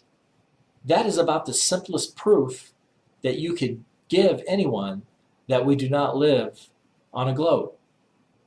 Now, you know, you look that up and you'll find all kinds of reasons as to why they say that men are always standing up straight. Bogus. Absolutely bogus. It makes no sense. One other question that she asked, and a lot of people ask this question, and I think it's a good question, so we're going to also address it really quick. So she goes, I'm on board with many things. There are still questions I have, but I can definitely see why there are so many flat earthers. The question her husband gave her, however, is, if it's true, does it change how I live my life? For me, I have to say no. It would be nice if it's true for the government to acknowledge and stop charades. However, I find it really hard, especially knowing someone that works for NASA and his job is to get new packages ready, yada, yada, yada. So again, what difference does it make? Like I said, that's a great question.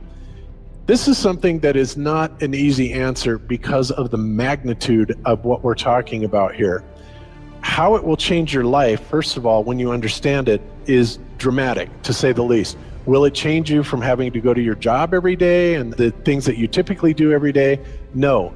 But when this knowledge becomes more mainstream and these agencies are starting to be held accountable, and you understand that they're all participating in this, not just the United States government, not just NASA, but China, Russia, India, all of them have space programs. They all have the same symbolism. They're all doing the exact same thing to their citizenry.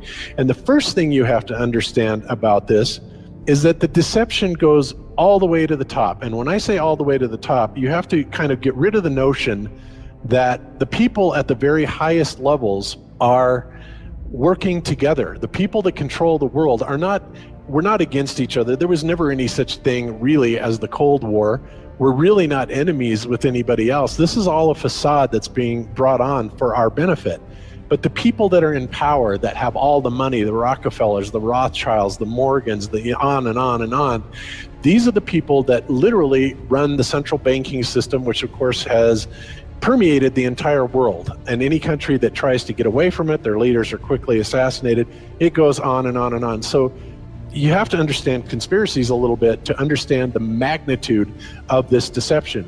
So why would they do this? Why are they trying to hide the fact that we are on an infinite plane or on a flat earth rather than a ball? Well, the answer to that, there's a lot of answers to that, but in my personal opinion, if you isolate people into the idea that they're on a blue marble that's in the middle of a universe that is really insignificant, and there's thousands or millions and billions of other worlds and possibly other civilizations, that makes most people think that we are insignificant and that we did actually come about as some sort of an accident. Now, when people believe that, their minds are much more malleable into being given the idea that there is no God, there is no creator, that all of this is just some sort of random happenstance.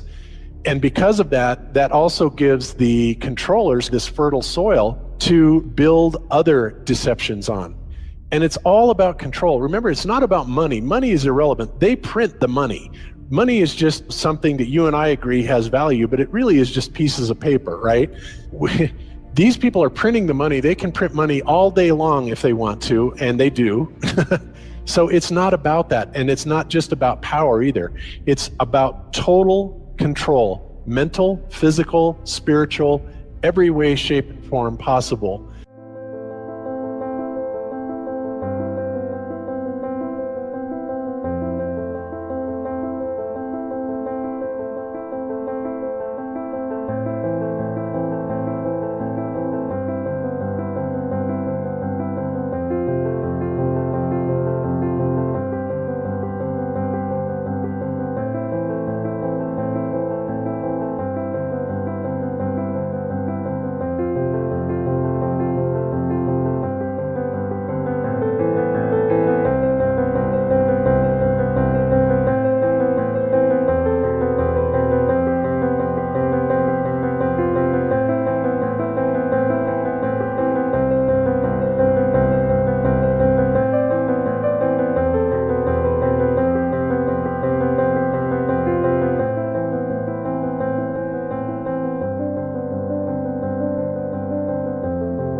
Now also consider this. Consider an airplane that begins to fly down south. Now we've seen videos and heard other people talk about how that plane would have to constantly be correcting its altitude and pushing its nose downward in order to stay level with the earth. Well, if it did that, by the time it got down here, it's upside down. The pilot would be flying upside down. That is a very, very simple truth. So if you presented a globe to a child who'd never been indoctrinated in the ways of men, do you think a child would believe that they live on a globe? How could that possibly make sense? It doesn't make sense. I think this is the simplest proof that we can offer people. Number one, to come into the truth movement, if you're really concerned about truth, You've got to check an ego at the door, okay? You do not know everything. A lot of you think you do, but you don't. I certainly don't. Through your school system, through your education that you're so proud of, that builds your whole ego, your whole value in life, it's impossible for you to discard it and admit you were deceived. Let me tell you something. You've been deceived. It's not your fault. You can let go of your ego. Nobody's gonna laugh at you except other people that can't let go of their ego. But the one thing they fear is 300 million people in the United States coming together on one topic and saying, this makes no sense. We need answers. Why is the flat earth so important? Because it shows the deception.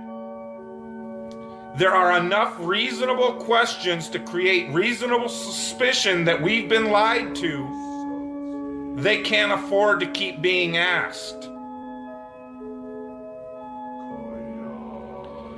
Whether the earth actually turned out to be diamond-shaped, cross-shaped, pear-shaped, there's enough to see that it's not what we've been told.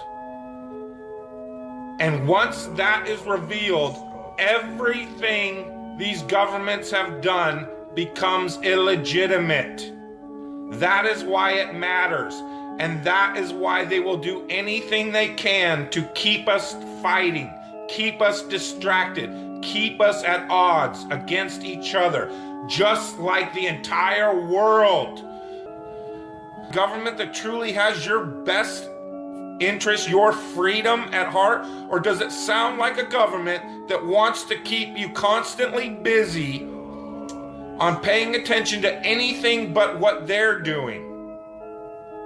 And this truth movement is no different.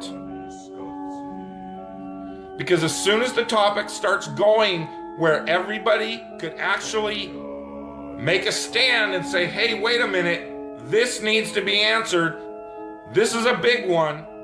And I don't care what anybody says, the flat earth, the shape of the earth, is the biggest conspiracy and has been used to manipulate, deceive, and control us all. Flat earth is not a psyop. Flat earth destroys the psyop. Every psyop that's been used to control us for as long as they've known about it. So this system has been in power and control for hundreds of years, ever since they convinced the rest of the world that they didn't know where they live, and created this fantastical scenario to make people feel insignificant and to follow those that appear to know better, that are just better liars, deceivers, that have no conscience, and will do everything and anything to everybody and anybody they can to keep that power. Because people are waking up. And no matter how much they try to suppress this flat earth movement, oh, it's gonna keep moving one way or another. You can see it, people are waking up. So now, louder than ever, I can hear that clock. Tick tock, tick tock, tick tock, tick tock.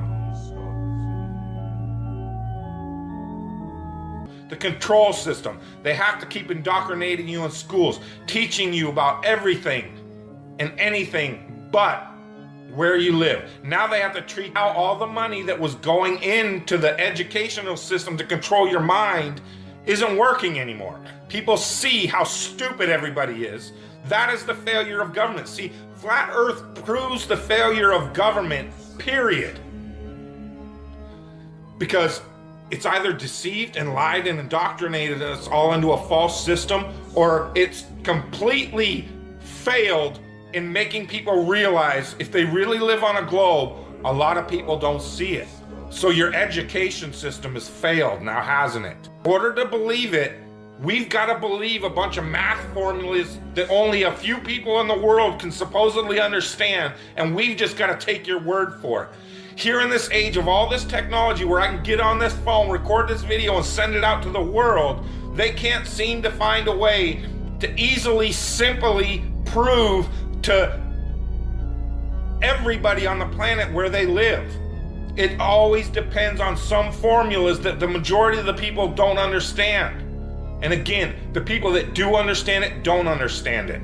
They either that know it's bullshit or they believe it's bullshit because it's just religion and it's to fit their agenda. It doesn't wash out in reality. What difference does it make? What difference does it make? Yeah, that's their favorite line. Got a lot of people, what difference does it make? You can't figure out what difference it makes?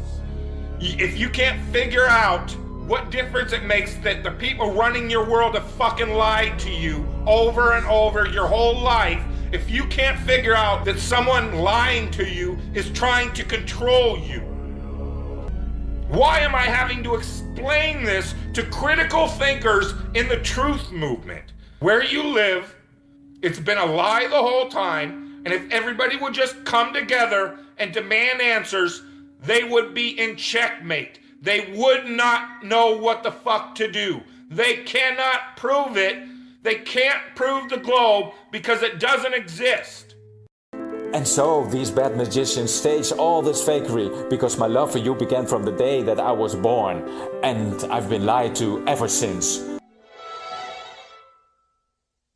You see, Pinocchio, a lie keeps growing and growing until it's as plain as the nose on your face.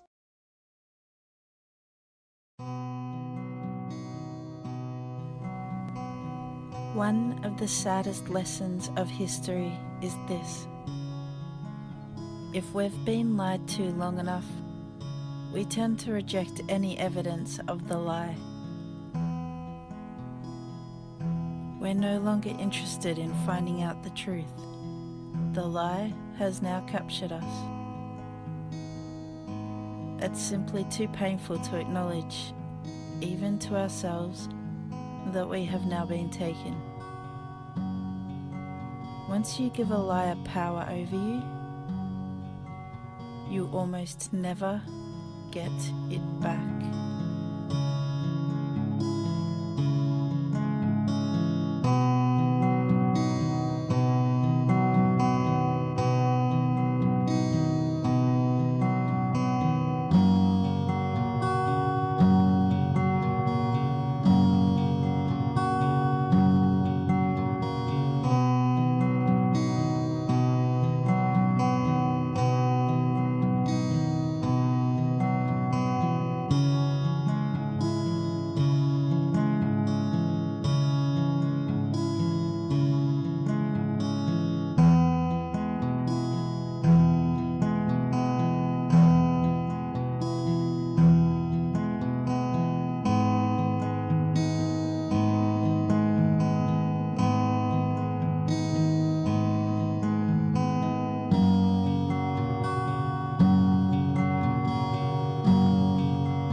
Sorry to present you this information that you are being lied to. Everything that you see in regards to outer space is fake. Your moonwalks are created in a giant pool with green screen in the background. There he is, giving us a nice 666 sign because he is bought and paid for. You're a liar. And You have to remember how big of a conspiracy this is. This isn't talking about just the JFK thing or isn't talking about just 9/11. It's on an umbrella kind of system to where it is the biggest deception that there is. It actually exposes every other deception, and nothing else brings down the power of the elite because it really exposes education, science, the economy, television, museums, universities. Think of all the things that have been fooled.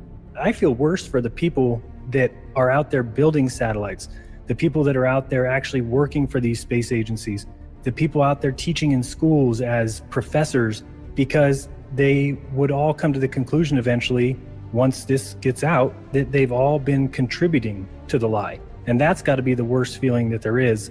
And that's why you have a hard time with a Neil deGrasse or a Bill Nye, these guys ever even considering that the earth might not be what they were taught, because they understand if it's not, then their entire lives have been about promoting the lie. They are tool pieces for the elite, for the lie system, and it really destroys everything. And I'm a perfect example, John, of what you were talking about. When I realized religion had some things in it that didn't quite fit with my reality and I was done with it, I realized there was many lies there. I popped out of that, and the one place that's there with open arms, calling for you, saying, we tell nothing but the truth, we're all about facts and evidence, is science. And I went there with my arms open, ready to embrace them, and said, oh, thank you. I'm so glad you're here, because over there I was just getting lied to left and right. And now I know science is the place to go. Now, thank goodness I'm into research and things that I wanted to know everything about it. I wasn't comfortable in just saying, well, now I realize religion's a lie. I'm just going to be scientific and promote science and just say the word science when anybody talks to me. It would have been really easy. I could have paraded myself around and been really Mr. Smart Guy and been able to debate Christians, and would have been really easy for me. But instead, I decided to look into it. I wanted to know, why is evolution real? Where is the evidence? Why are these things facts? How do they know the age of the earth? And the more and more I looked into it, and the more I asked these so-called science backers, the more I realized it was another religion. And that's ultimately, and I'll admit it, an atheist for probably 6 months. And thank goodness I looked into that science. But I notice out there all these other guys who are just making these debunk videos or calling us crazy. The difference between me and them is that they don't want to research it, or they don't know how to research past the deception layer. I mean, you have to understand, this is the biggest deception ever. It can never be let out. So if you're looking for, well, why does Jaron say this? And you go look up Google or something like that, and you just search it one time and don't try and look at any other sources besides the mainstream sources, then you shouldn't be surprised that you're going to get the exact answer you're looking for. That's only going to confirm what the elitists, or what these people who are fooling us from the top down, what they want you to find. And then they go and make videos claiming these are evidence that we're wrong. And they say, well, these guys didn't even research it. If they would have looked it up one time, they would have found it. That's crazy talk. If you think we don't know the mainstream reasoning behind it, that we don't need to bring that up to people, because anybody like you can go look it up and find that exact answer. That's not doing research. And this is a deception on the highest level that you need to go and dig deeper and look at different bits and pieces and put it together and come up with your own explanation. Because if you're just going to take what mainstream tells you and believe it, then go watch Fox News and enjoy what the mainstream wants you to enjoy. That's the way that they operate. So I just think when it comes down to people asking, how does it affect my life? No, I guess it depends on you. If you don't care that you've been lied to about everything, from school, from kindergarten on, everything that you were taught in school was meant to get your mind into a certain frame of reference, to make you think about the world a certain way, to make you think about your parents, and to make you think about your friends, and to make you think about your government, all in a prescribed way to make the rich get richer and make you into a wage slave. If you don't care that that happened, if you're happy going to your 9-to-5 job and you're comfortable in your belief about who your creator is, then it doesn't affect your life. For a lot of us, that is a pretty big deal. For me, it looks like 35 years of my life was completely wasted on a false existence that someone else decided to sell me. You know, I'm going to spend the rest of my life exposing it, because I don't think it's right. It's not the way you treat other people. It's not the way you treat other beings. We all have a right to life, liberty, and the pursuit of happiness. And somebody just said that. They told us that, but then behind the scenes, they made sure that they kept us unhappy and that we weren't free, and that they were the ones who got to enjoy the good life while we worked for them.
Can you see the miracles around you?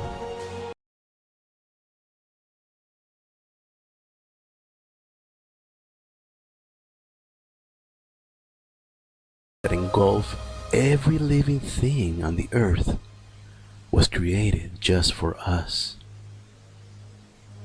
That, my friends, is a love that's amazing and unconditional. Have you noticed the miracles around you? Our earth is not an accident.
To peel layer after layer of worthless concepts of science and religion that have kept us blinded from the truth, to finally see glimmers of light.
The age of deception is over. So ultimately, to get back to the question, how will it change your daily life? Well, until it's actually exposed, not a whole lot, because we're still slaves to this very same system. We still have to go to our jobs, we still have to pay the bills, yada, yada, yada. However, think about when this idea catches on and the awareness of the level of deception that we are kept under. And I think a lot of people are waking up to it. 9/11, being the fraud that it is, Sandy Hook being a fraud, on and on and on. But at some point, we're hoping that this is going to hit critical mass. And when it does, then all of a sudden, these institutions that are taking billions and trillions of dollars from us to simply enslave us, to keep us going to work every day and never having enough money or time, and other countries that are starving, have no medical attention. And in fact, there's active campaigns to kill these people off, and this is a well-known agenda. But all this aside, when this all goes away, then we're talking about an entirely different world.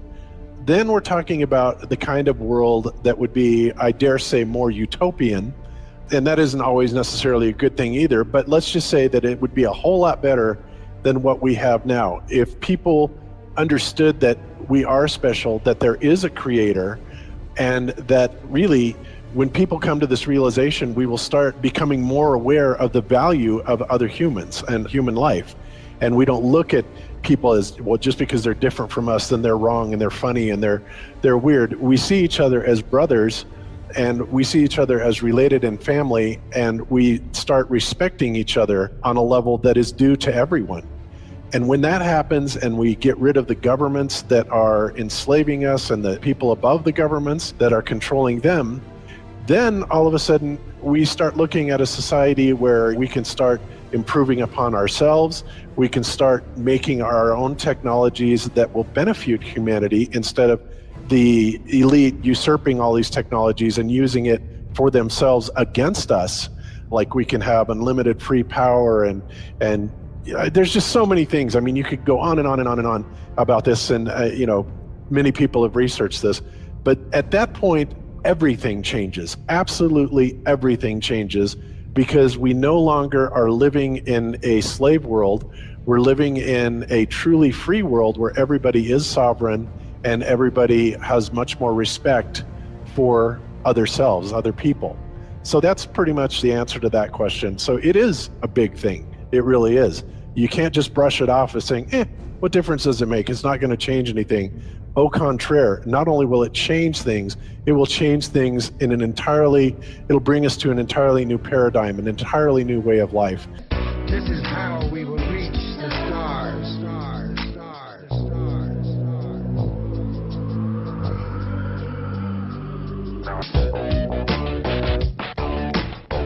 Are you ready to put on your spacesuit?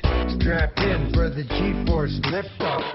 Countdown is getting very close now to the adventure of a lifetime. We should go boldly where man has not gone before. Fly by the comets, visit asteroids, visit the moon of Mars. There's a monolith there, a very unusual structure on this little potato-shaped object that goes around Mars once in 7 hours. When people find out about that, they're going to say, who put that there? Who put that there? Well, the universe put it there. If you choose, God put it there.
So why attempt the impossible? Why follow your dream? But I cannot answer this question why, not with words, but I can show you how it happened.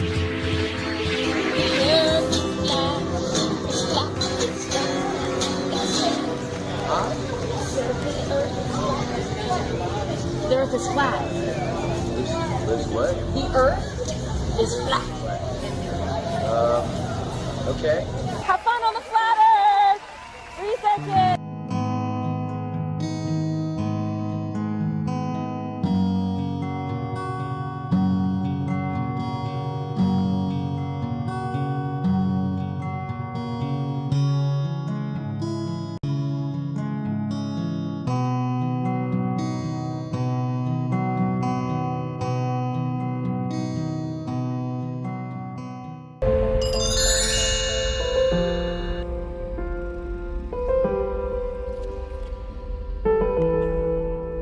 So, ladies and gentlemen, you just witnessed a video from Tet's Truth Tube. I encourage you to check his video out. The link is in the description section below.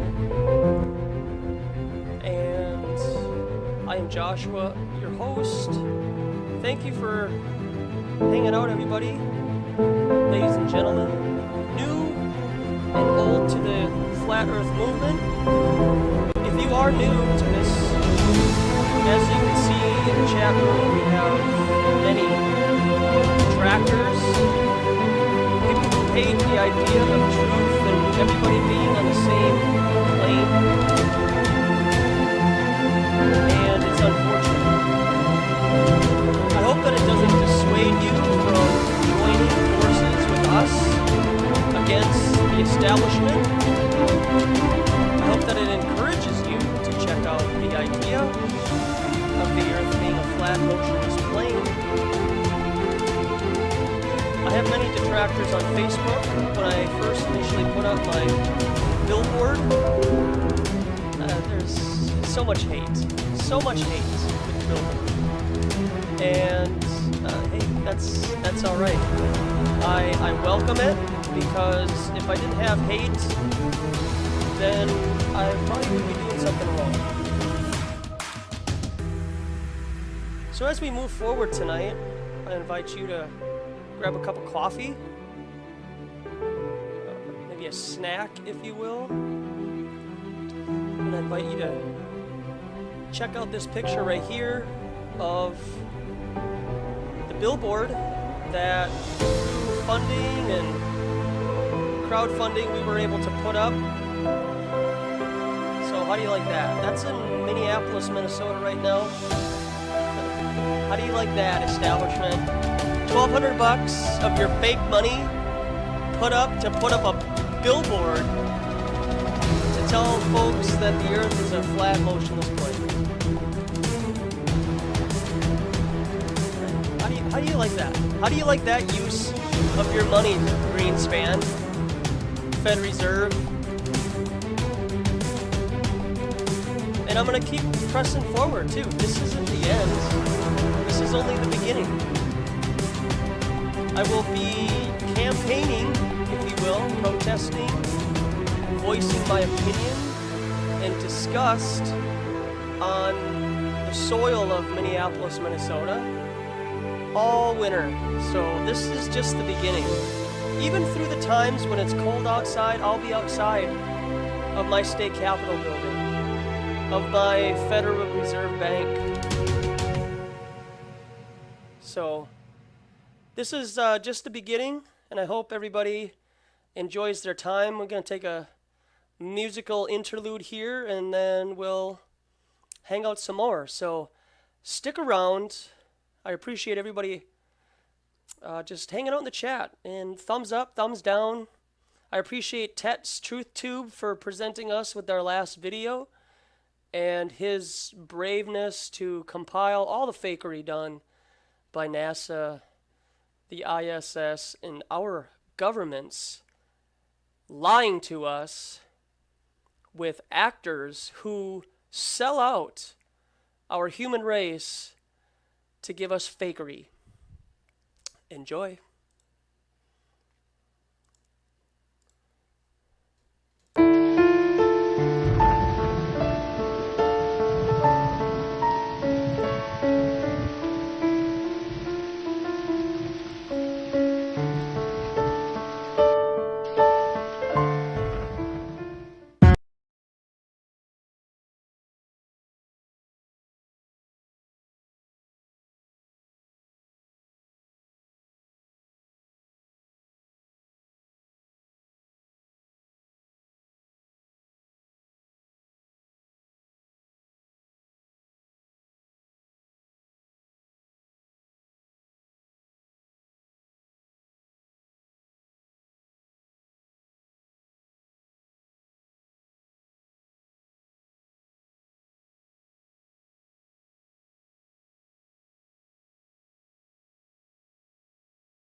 fact, I contend that 2001: Space Odyssey, in part, was a research and development project for the Apollo footage.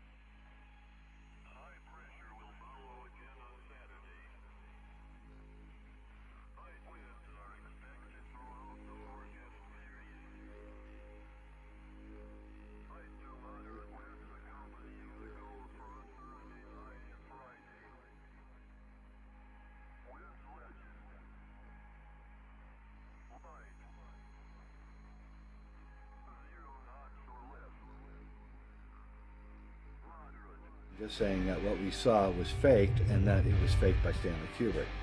And I've had Hollywood special effects people from the 60s and 70s who were front screen projection experts tell me that I absolutely have nailed the Apollo footage as being the result of front screen projection.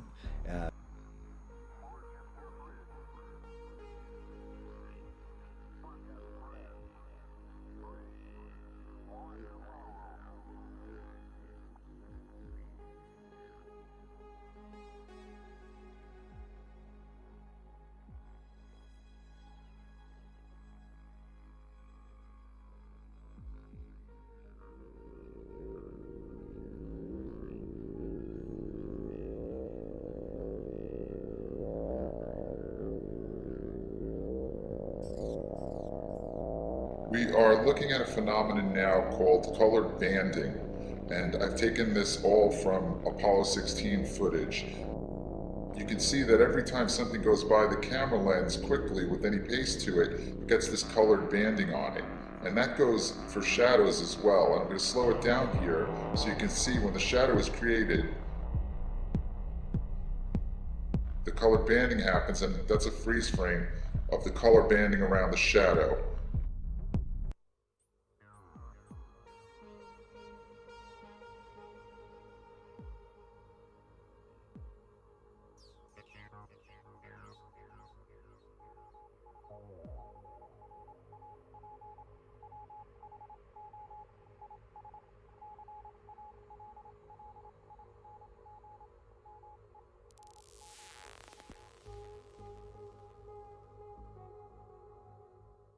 Never able to see stars from the lunar surface or on the daylight side of the moon by eye without looking through the optics. I don't recall during the period of time that we were photographing the solar corona what stars we could see. I don't remember seeing any.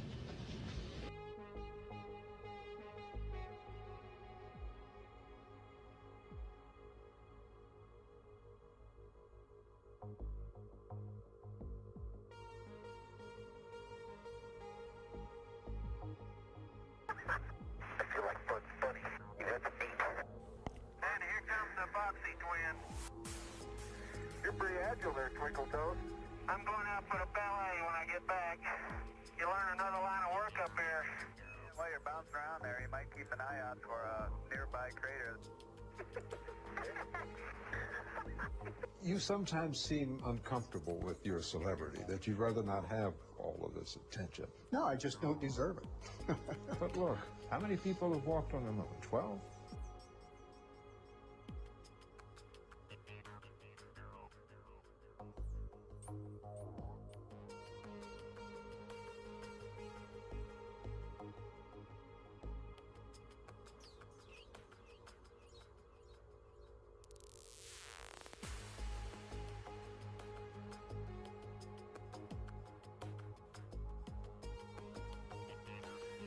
I, forever, secretly, have felt that I do not deserve to be in the position of leading the team that I lead.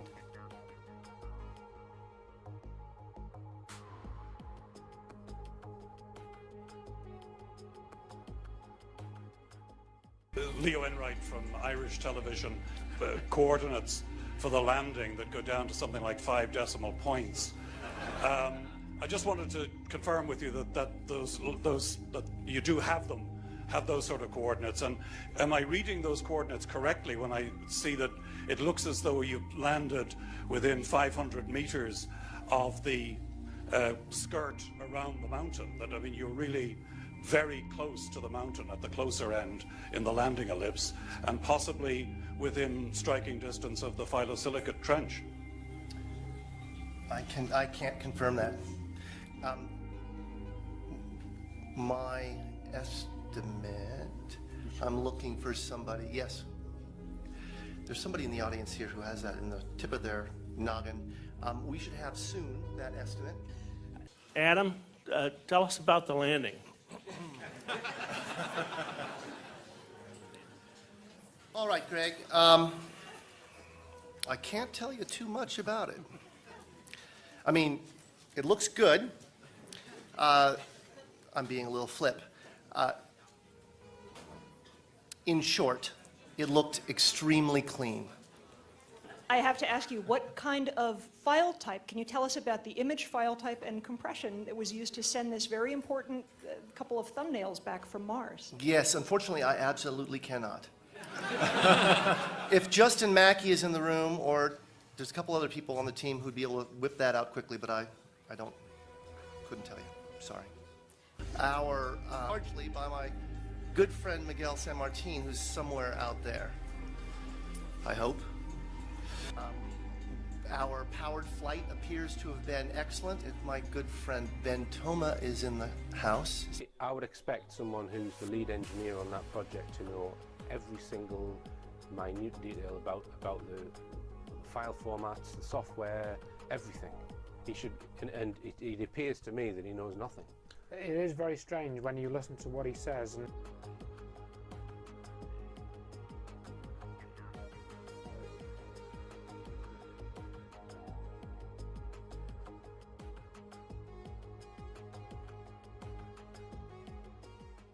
the Apollo footage as being the result of front screen projection. Just go to any Apollo site and look, and you'll see that they have to hide the bottom of the screen, and you can always see the set screen separation line in every Apollo footage, every Apollo image, and the video footage that has a background.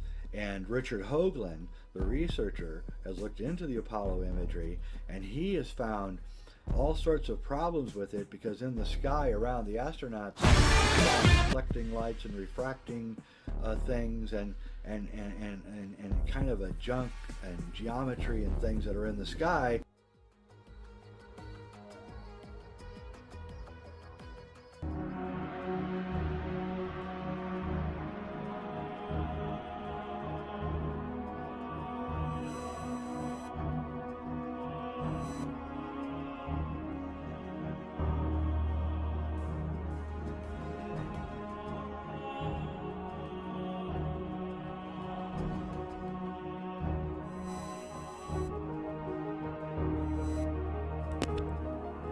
Here are your liars, ladies and gentlemen, being picked up by a harness on the moon. So just a little bit about your opinion of propaganda films and things like that. Well, since the government, or corrupt government, essentially controls the media, it's no problem for them to produce propaganda films.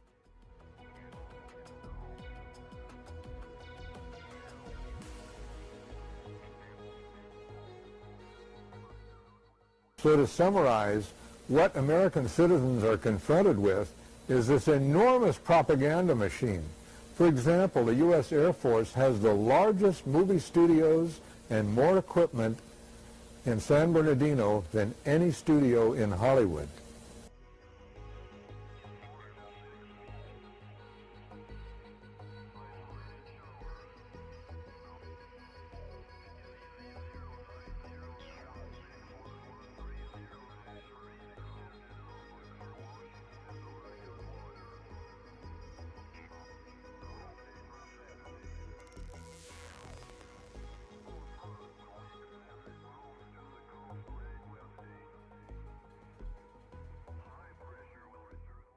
NASA's most experienced pilots, Neil Armstrong, had had his share of hair-raising adventures in both the X-15 rocket plane and the Gemini spacecraft. With the LEM, however, he had to learn a whole new way to fly. Armstrong activated the trainer for another landing simulation. Equipped with just enough fuel for a 6-minute flight, the trainer balanced on the thrust of its jet engine like a dinner plate on a broomstick. Each moment teetered on the brink of calamity. And then a thruster failed. Armstrong tried to compensate.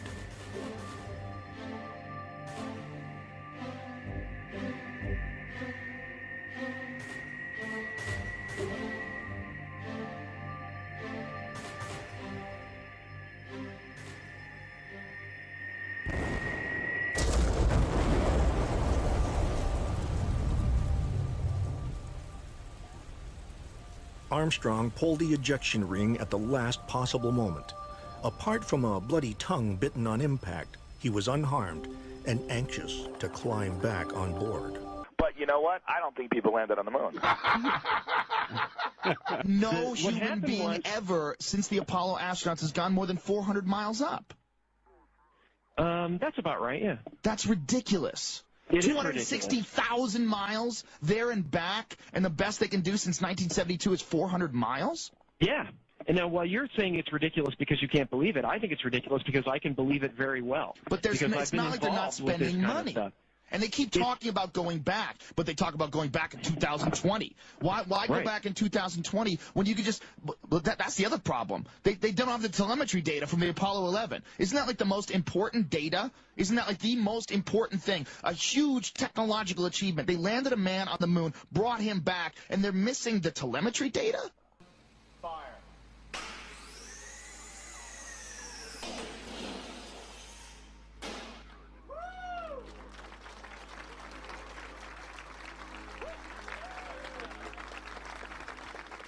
One of the main defenses that people make to show or argue that we had to have gone to the moon. And they often say that there would have been so many people involved in the conspiracy it would have been impossible to keep it quiet.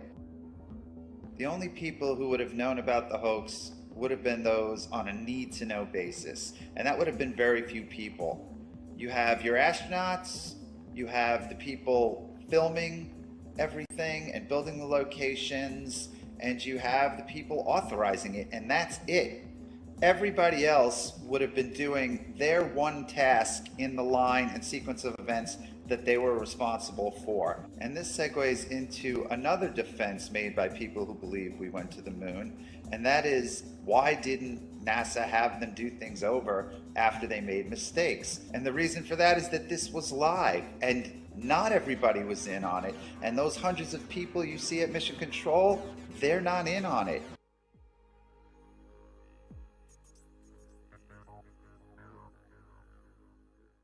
As I watched this person walking, a Coke bottle in the lower right quadrant of the screen, it seemed to be kicked over and rolled across.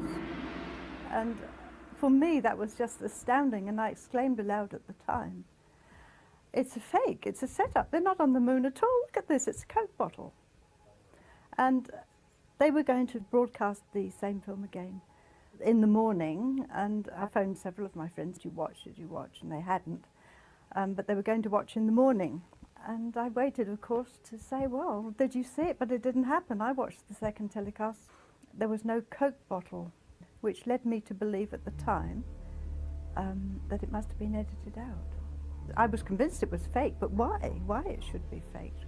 Why such a setup? 2 or 3 others of my acquaintance did see it. Furthermore, there were letters written to the West Australian newspaper. They mentioned the Coke bottle. And I waited for it to brew up. I thought, my goodness, there's going to be a glorious ding-dong here going on about this Coke bottle. But suddenly there was nothing at all. Let's dig a little further, because I can't really see anything on here other than, certainly looks like a NASA symbol. And I can't read that, tried. Cameras set up, tents, ATVs, food, They've been there a while. It's not a one-day trip. Got their antenna set up out in the middle of nowhere in Greenland.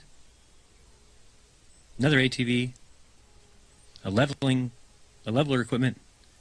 So that was all that picture had. Let's see what this one's got. So this one here said roving the Arctic. So what is that? Doesn't make any sense. Pop in here. See if we can find anything. Again, same kind of mountains. That looks like the same kind of water I've seen before that I thought was water on Mars. Who knows? Zoom in. What's that? Oh, nothing. Just looked like it was funny. So I'll keep kind of going through here and see if it... What the...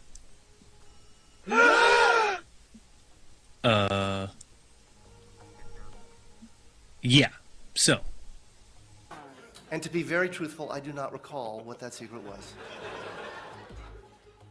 I'm going to hold you to this. That's fine. Maybe I'll remember it. Cool. Here it goes.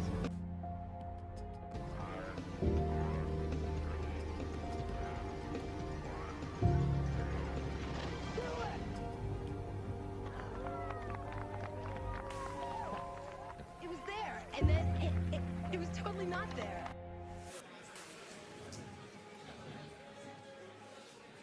Okay, good night. Good evening, everybody.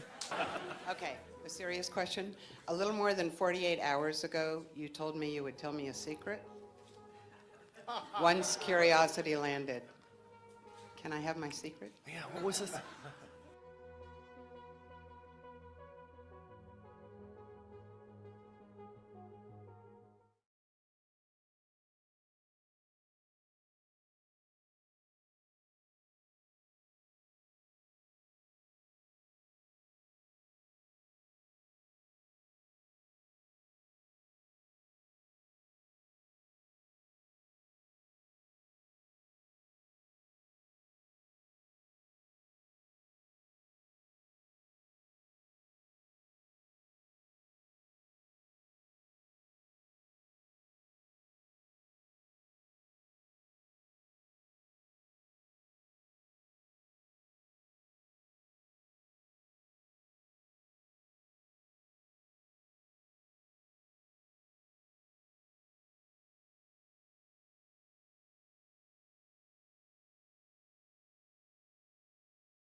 All right, ladies and gentlemen, thank you. This world is not Everybody for hanging out tonight.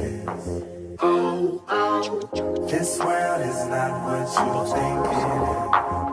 Well, you don't live in a ball.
Hope everybody sees the comparison between the baby bouncing and the astronaut bouncing. American astronauts will explore the moon. When they do, their lives will depend on a mobile and self-sustaining life support system called the Apollo Extravehicular Mobility Unit. The system is one of several spacesuit designs being developed for the needs of manned exploration beyond Earth.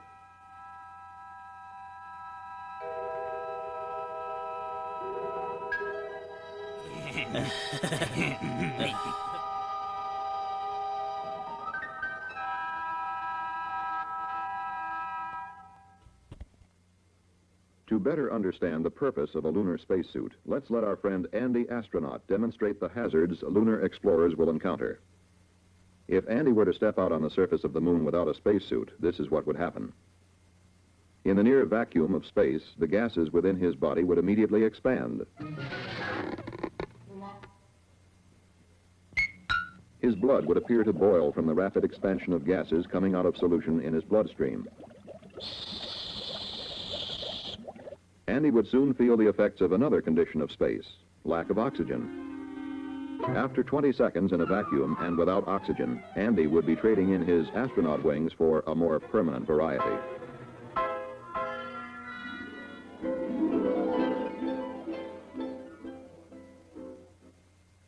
But let's give Andy a break. At least now he has oxygen and a pressurized atmosphere. But it looks as though we forgot something. Since the moon, unlike the Earth, has no air layer to absorb the sun's rays, temperatures can reach 250 degrees Fahrenheit, well above the boiling point of water.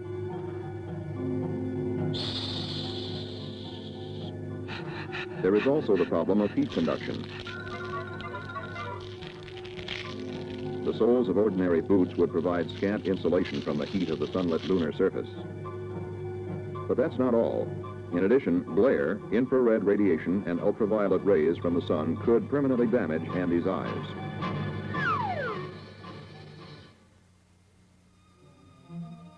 The lunar night would hold an additional peril. The intense cold of space could quick freeze Andy to minus 271 degrees Fahrenheit. 300 degrees below the freezing point of water.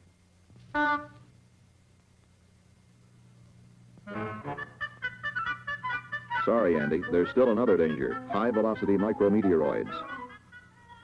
While the odds against a micrometeoroid hitting an astronaut are believed to be extremely low, any puncture would be decidedly uncomfortable.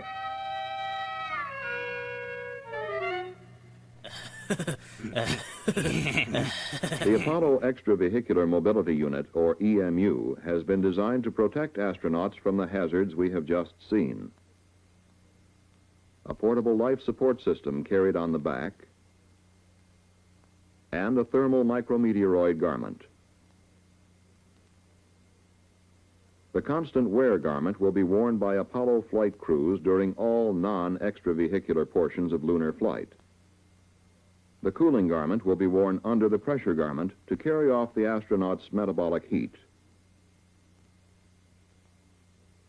Cooling is achieved by circulating cooled water through 265 feet of tiny plastic tubing, which is in contact with the skin. In a functional test of the cooling garment, a subject was dressed in Arctic survival clothing to minimize heat loss or gain. He did not perceptibly perspire and remained comfortable the entire time. The pressure garment is constructed of an inner gas retention. This provides the amount of oxygen the astronaut would breathe if he were on the surface of the Earth. The helmet ensemble includes a soft cap which contains the headphones and microphones. The bubble helmet is placed over the head and secured to the pressure garment with a locking neck ring. The one-piece helmet construction provides unlimited visibility. Eye protection will be available in the form of an extravehicular visor assembly. The two visors control glare and the passage of ultraviolet and infrared radiation. They can be used singly or in combination. A small port on the side of the helmet provides for the injection of drinking water and squeeze foods. The port can also be used for supplying emergency oxygen. The helmet and visors are made of impact-resistant polycarbonate plastic. The portable life support system weighs approximately 50 Earth pounds and will be used on all extravehicular missions. The backpack also contains a water circulation system for removing the excess body heat picked up by the liquid-cooled undergarment. An immersed pump maintains a constant flow of liquid through the heat exchanger. Water is collected in a reservoir where it builds up pressure against the bladder of a second water supply system. It's used to transmit bioinstrumentation data as well as two-way voice communication. A tug on the ball handle will release a 5-minute metered supply of oxygen. The feed hose would be inserted into the helmet before extravehicular activity is begun. When an astronaut steps into the extremes of heat and cold on the lunar surface, he will wear the thermal micrometeoroid garment as a means of minimizing temperature fluctuations within the EMU. The garment is chiefly constructed of alternating layers of Dacron and aluminized mylar sandwiched between a nylon cloth covering.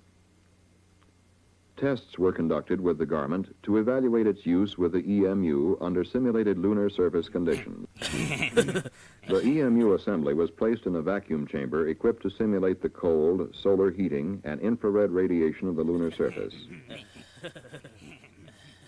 The tests showed that the garment prevented any significant heat leak in or out of the EMU.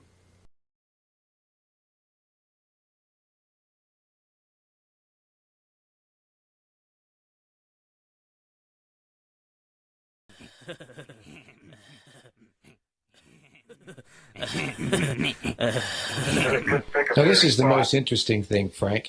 There's the rover on the top of the hill. Notice the rock in the center. It looks like an alligator with its mouth open. And look at all the other rocks. You're going to see them again.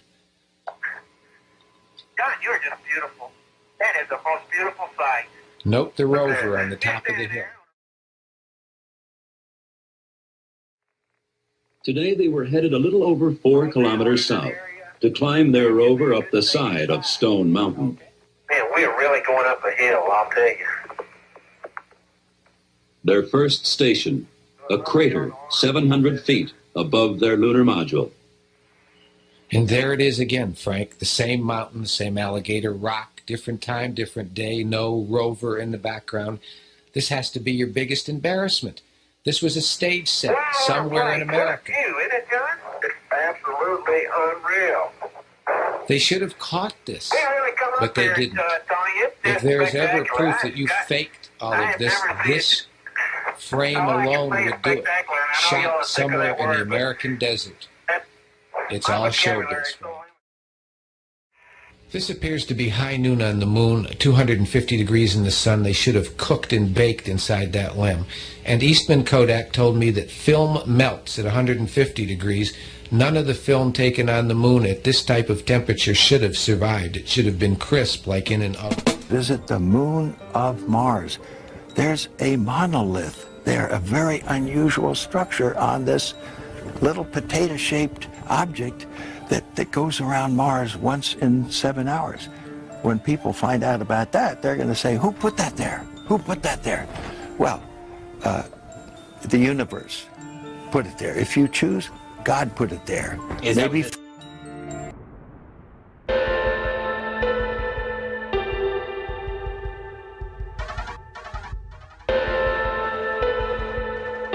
gonna go for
Oppose it to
Well, you're talking to the wrong guy. Why don't you talk to the administrator in NASA?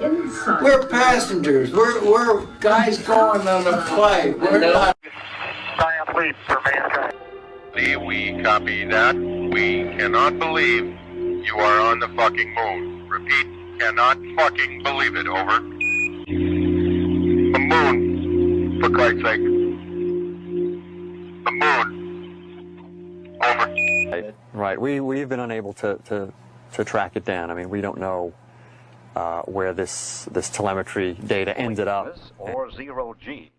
To produce this weightless state, an aircraft, in this case a Convair C-131, is flown through a Capillarian trajectory. Starting at 12,000 feet, the aircraft goes into a 10-degree dive until a speed of 250 knots is reached.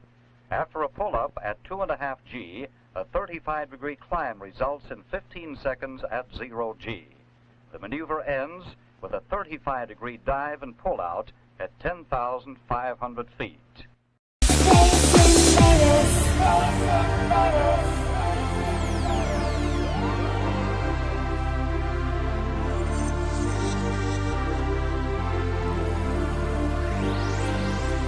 Space invaders in the air, in a flying saucer, you can take me there. Space invaders in the air, in a flying saucer, you can take me there. Space invaders.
so you can take me there. To fly away into hyperspace, back again to your alien girlfriend. Won't you stay for another day? You and I, together we can fly. We can fly.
The only way right now that we can simulate the gravity on Moon, Mars, asteroids is parabolic flight.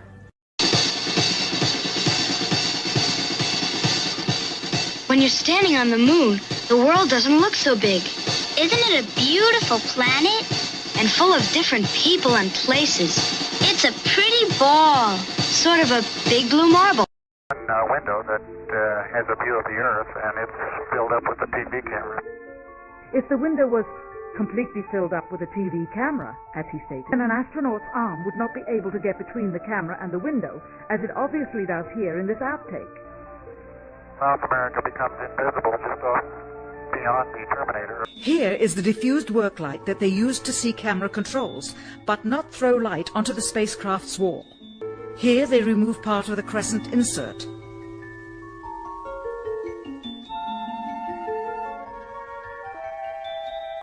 Finally, the iris is opened up. See the real location of the camera and the very bright and near Earth out the window.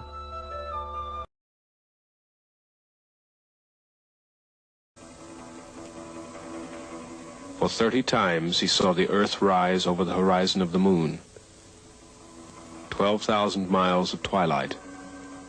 A line that divides night from day for 3 billion people on spaceship Earth.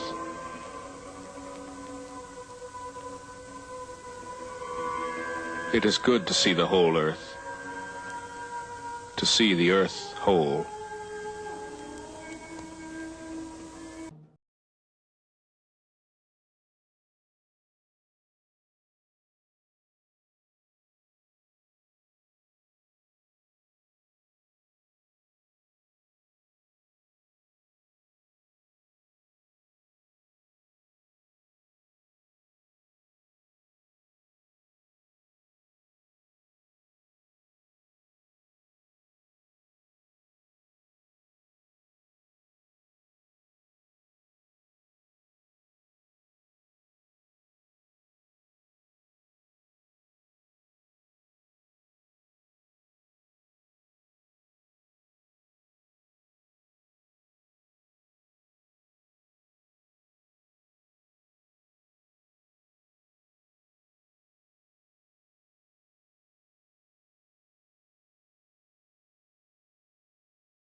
was watching that. Anonymous guest says the more we focus on them, the less we focus on us. Who are we and what are we creating?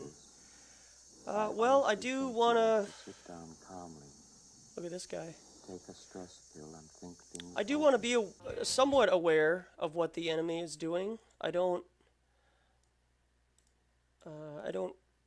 put myself out there to, you know, give them a whole lot of attention.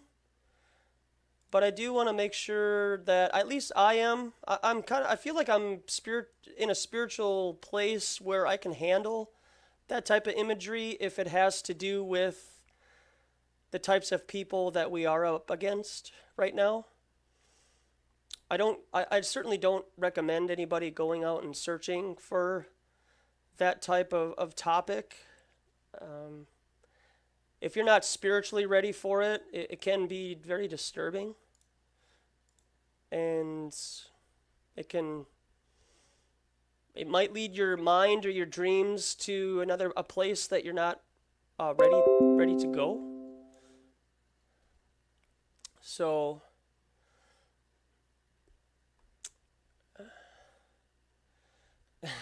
yeah. It is disturbing. It's exactly 33 days from the eclipse to the September 23rd. Speaking of the eclipse and what happened the next day, let me give everybody an idea of what happened the next day on August 22nd. This was passed through legislation, and they usually do this to kind of... they pass these laws and whatnot when kind of the earth is distracted. Let me see if I can find the tile. Here it is, right here.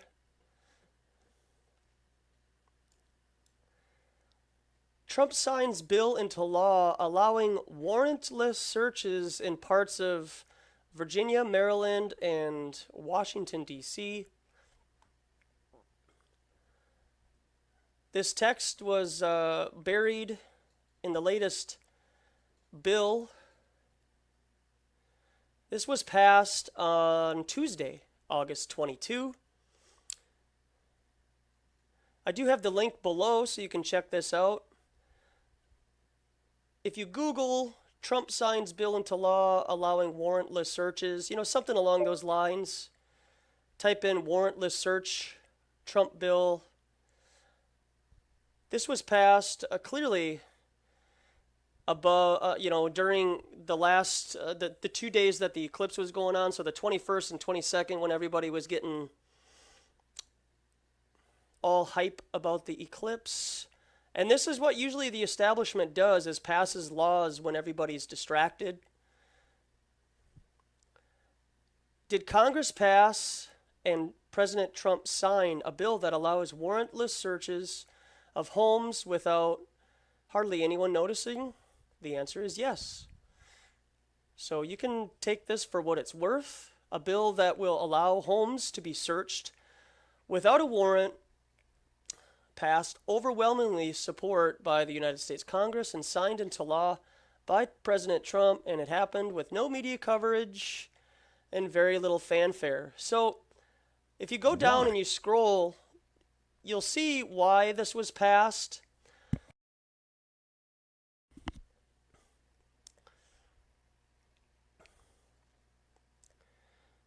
The bill was passed to help transit with safety precautions. And, you can kind of check out the bill on your own time. I encourage you to do so. None of that seems especially startling, but the Free Thought Project reported one major red flag buried within the text of the bill. So this warrantless law was passed inside of another bill. I can't remember what that terminology is called when they bloat a bill with small print. It has something to do with like swine bill or something like that, right? Like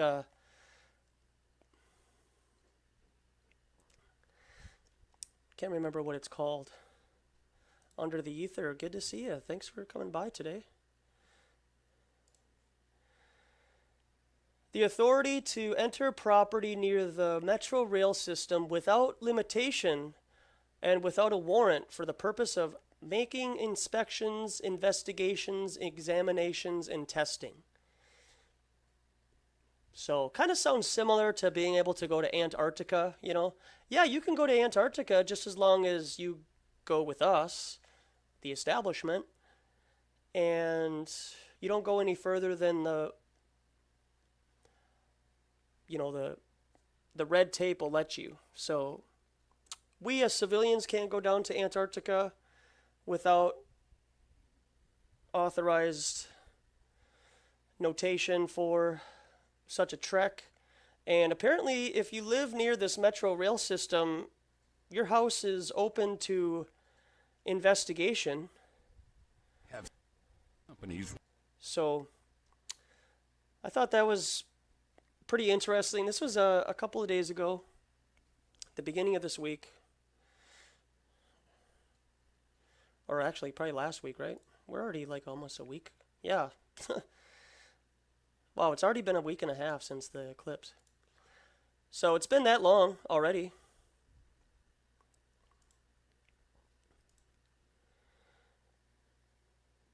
So just be aware that they are passing laws within other laws that promote warrantless searches. And if you agree with that, and you think it's okay for the establishment to search people's homes without a warrant, you and I need to have a dialogue. Because I am not in any fashion supporting warrantless searches. That is our Fourth Amendment right. And if you get pulled over and a police officer wants to search your car, please don't allow them to. That is your right. That is your property. Yep, GeoEngineering says we got to be very observant and start taking action. And you start taking action by understanding your rights. You know, understand your rights as a law-abiding American citizen. And a lot of people think that if you have nothing to hide, right, and you're John Smith, and a police officer pulls you over for, you know, a taillight out or something like that, something minor, and he wants to search your car, just to search your car, you know, then I just encourage you to try to understand the law and just not give these establishment the comfortable acknowledgement of being able to search your car. Because if you allow them to come into your home, if you allow them to search your car, then a person who comes up behind you who knows their law and understands their rights, and then they say no, then the police officer might feel a little uneasy and say, well, your buddy in front of me, you know, he allowed me to search his car. Why won't you let me search your car? What are you hiding? And it has nothing to do with hiding anything. It just has to do with understanding your rights. There's nothing wrong with that, folks. Carlene, loads of UN guys all over the US plus the Swiss. Yep, exactly. Himawari, lawlessness will abound, and money will grow cold. Carlene says they probably won't even use US soldiers to do it. Exactly. They'll probably just have,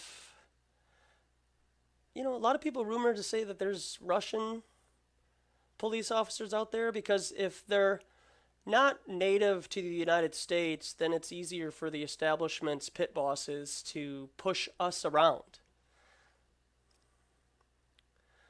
So be aware of that going on in your local neighborhood right now. Be informed so you know not only your laws, but kind of where the establishment wants to take this. Brad Bumgarner says, honestly, I used to be a Trump supporter. Honestly, I used to be a Trump supporter until I noticed that he is surrounded by Goldman Sachs. Just goes to show how your opinion can be easily manipulated for the needs. Yeah, exactly. Speaking of Goldman Sachs, I wanted to share with everybody too, sometime in the future, I do plan on going downtown Minneapolis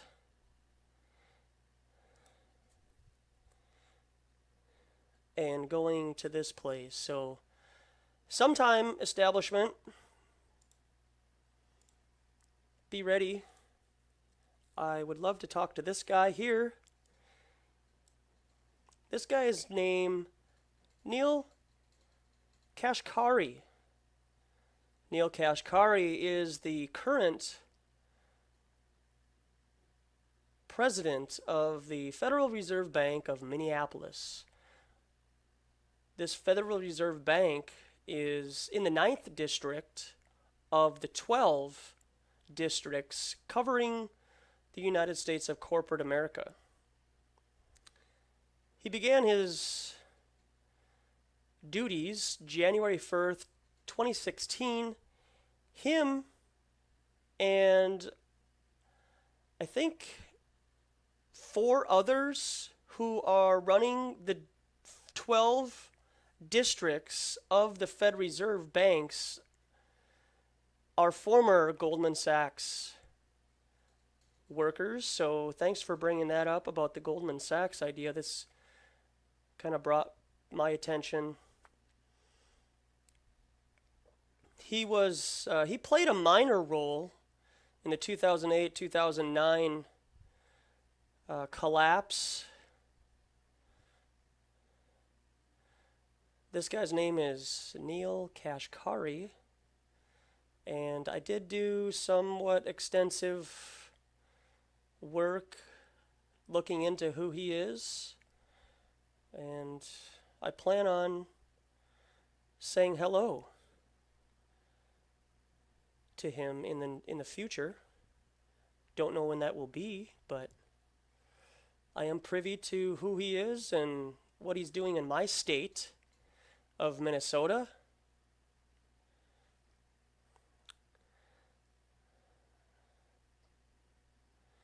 So here he is, 𝐀𝐮𝐭𝐧𝐭. Thanks for bringing that to my attention out there.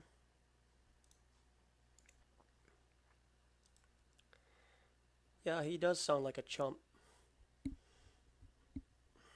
Yeah. V. Tommy says, 𝐀𝐮𝐭𝐧𝐭, just see his eyes. Not so kind. No, he's not.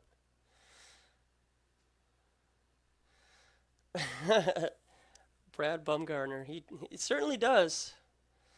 What a coincidence. Yeah, I'd love to throw him out. I wasn't privy to that, him coming into my state last year. Ian, good to see you. Thanks for coming by for a bit. Just about ready to wrap things up here. I just wanted to give you guys a quick little refresher about what I shared today. Earlier today, I showed everybody how this guy right here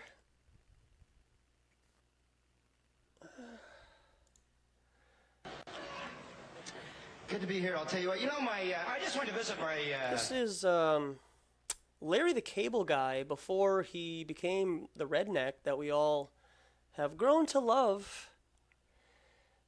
And he admits it. I have all these videos in the Vimeo links below. So you can check out this stuff on your own time. You can see how Larry the Cable Guy is just an actor. And he can basically go in and out of his redneck southern accent at the snap of a finger. And basically all of your famous people in Hollywood can do the same. They are just actors. They're playing their role, and you're being lied to by a majority of those in Hollywood.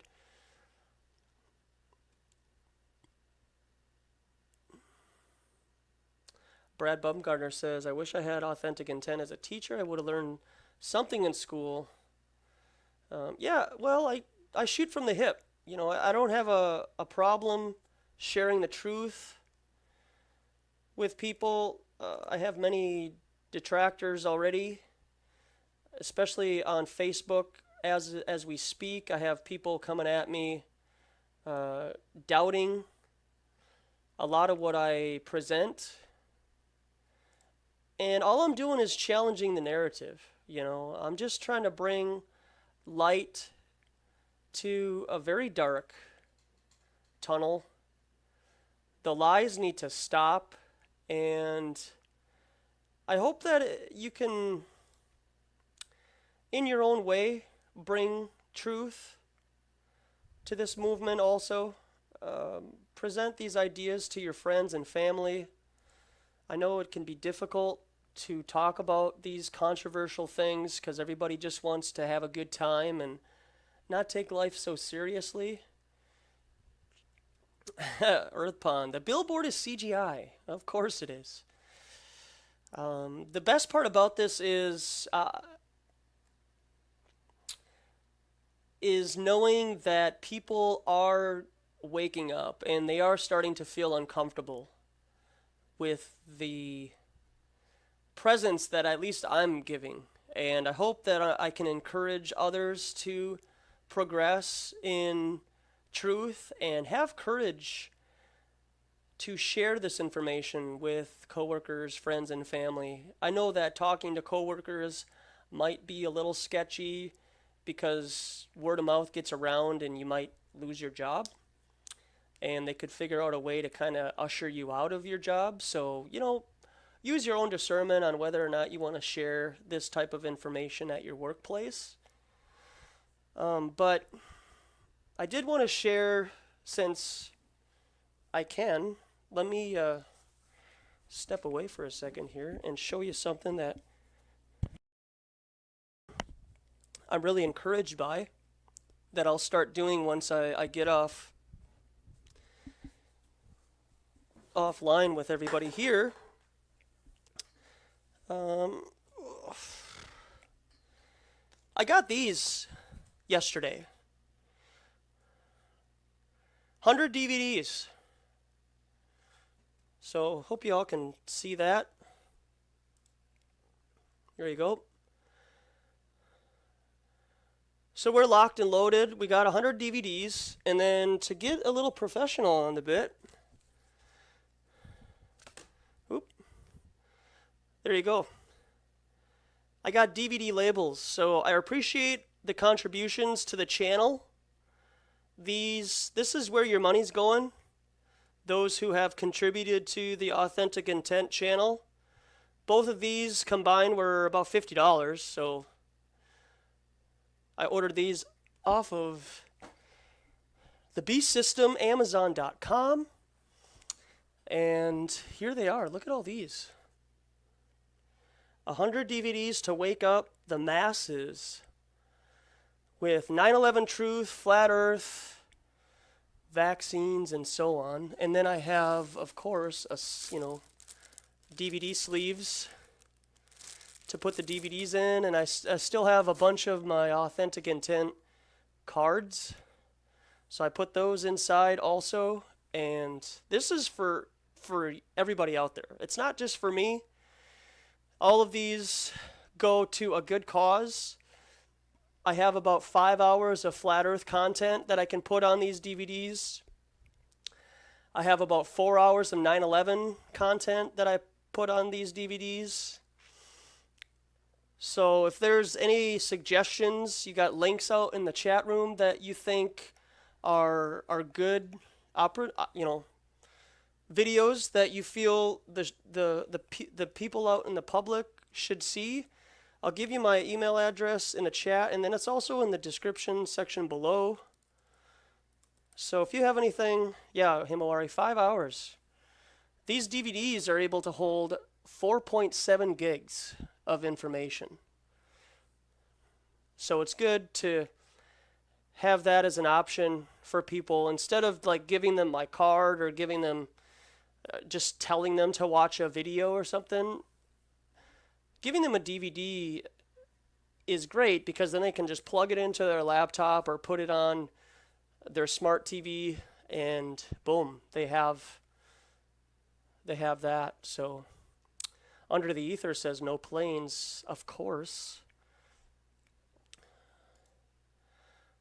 No planes at all were used in 9/11. And if that makes you feel uncomfortable to think that no airplanes were used,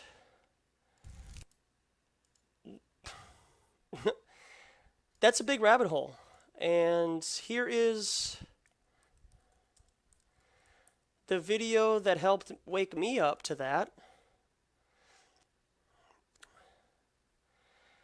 Anonymous guest says, The Right to Self-Determination by David Williams, sent to my email. I appreciate it. Thank you very much, sir.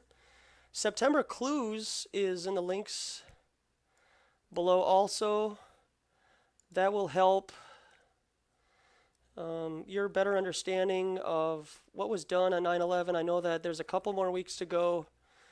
Morgan Ellis, thank you for your contribution. I appreciate it. Everybody's contributions go towards the channel. And I do have that money will actually go towards, I'm trying to get tickets, or a ticket, one ticket to September 11th, home opener for the Minnesota Vikings versus the New Orleans Saints. Adrian Peterson coming back from his trade to the New Orleans Saints during the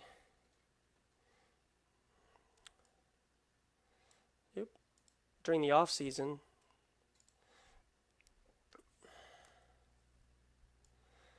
And I'd love to go inside the stadium. I'm gonna go regardless. I would love to go inside the stadium and videotape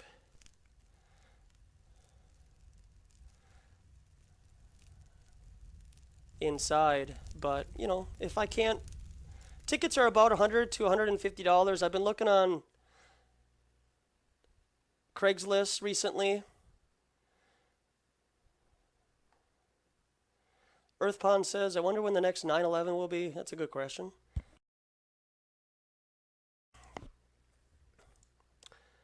Brad Baumgartner says, I love September Clues. Great video. Yeah, it is a good video, and I do have another video too that I have in my 9/11 Truth playlist.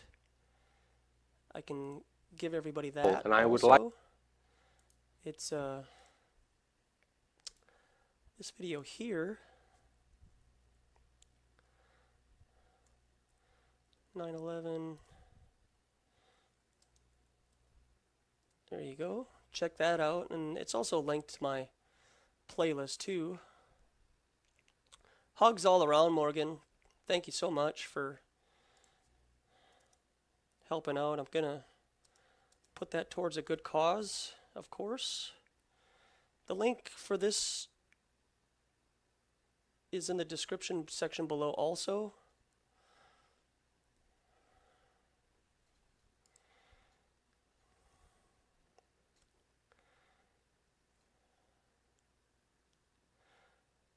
Earthpond says we need a flat earth cuddle puddle. Exactly. Just hugs all around, we need to constantly create a good atmosphere for new people who are coming into this. There are so many new people that are coming into this community, and to see all the negativity through the trolls or paid agent Smiths, and sometimes even artificial intelligent bots who are programmed to come into chat rooms when they start talking about this stuff, is prevalent. And if you are out in the chat room right now and this is new information to you and you're just kind of hanging out, I thank you for your viewership, and you do have to be aware that there are genuine people who are searching for truth, and there are also people who want to keep you from seeking the truth, and they want nothing more than to scare you out of seeking the truth because it will make you feel uncomfortable. We have cookies on the flat earth. Yeah, and then guess what? Those cookies are flat. Little bumps here and there with chocolate chips, but, you know, overall,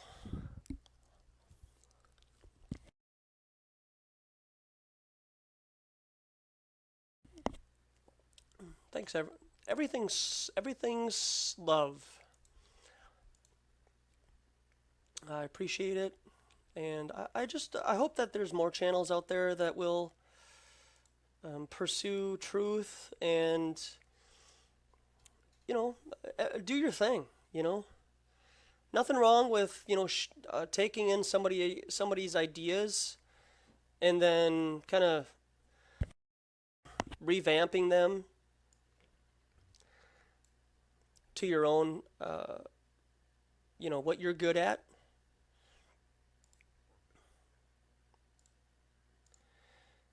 So, yeah, the video up in the top left corner is called September Clues. Terrorist act of proportions that we cannot begin to imagine at this juncture. Oh my God! Very provocative video. A second pancakes. I wish I want to make pancakes, Himawari, but I don't have any syrup. I used up my last syrup on some French toast that I made, so I don't have any more. Pizza. I haven't had pizza in a while. There's this pizza place up the road called Pizza Luce, and they make phenomenal sweet chili sauce pizza. And so this is September Clues. This is for educational purposes to inform the public. And Jared, good to see you. Thank you for stopping by. I'm good. We've been on here for a couple of hours.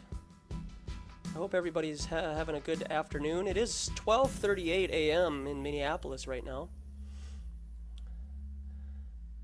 And so I know it's not too late over on the West Coast right now. And Hawaii, still early for you over there. Under the Ether says, I just had some pancakes. I'm jealous. Definitely jealous.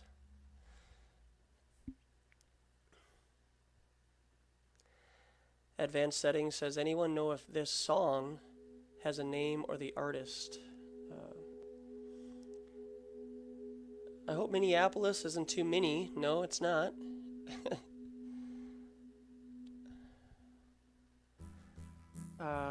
Chris Topher says, just plant your own maple tree and in 20 years you'll be able to get it your own sound. Yeah, exactly. Hey Tiffany, good to see you. Thanks for coming by. So we're just chatting it up right now, showing this video called September Clues. Really trying to, you know, just keep a positive vibe, even though there is evil all around us right now. I do want to encourage all the new people who have seen the billboard in Minneapolis, Minnesota. I am Joshua. I am the one that helped put that up with crowdfunding from other local flat earthers. Just trying to challenge the narrative. That's all I'm trying to do. I'm not trying to prove anything. I'm certainly not trying to convince you, but I will offer you information and evidence through the videos that I have in my playlist to encourage you to check out our claims. And there's nothing wrong with, oh my goodness, you know, searching it out. There is what seems to be a flood of truth going on on Earth right now, and it seems to be getting more and more prevalent. Oh my goodness.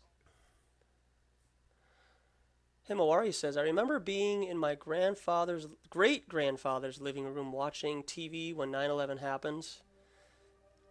Yeah, I remember being in I was hanging out at my friend's house. I got kicked out of my stepdad's house at the time in 2001. So I was hanging out in my friend's bedroom and had a TV in there. And I woke up a little late, but he had already been up, and he had the TV on, and it's like right next to me. And we ended up watching the second tower get hit. I didn't know what to think. I was quite shocked at what was going on.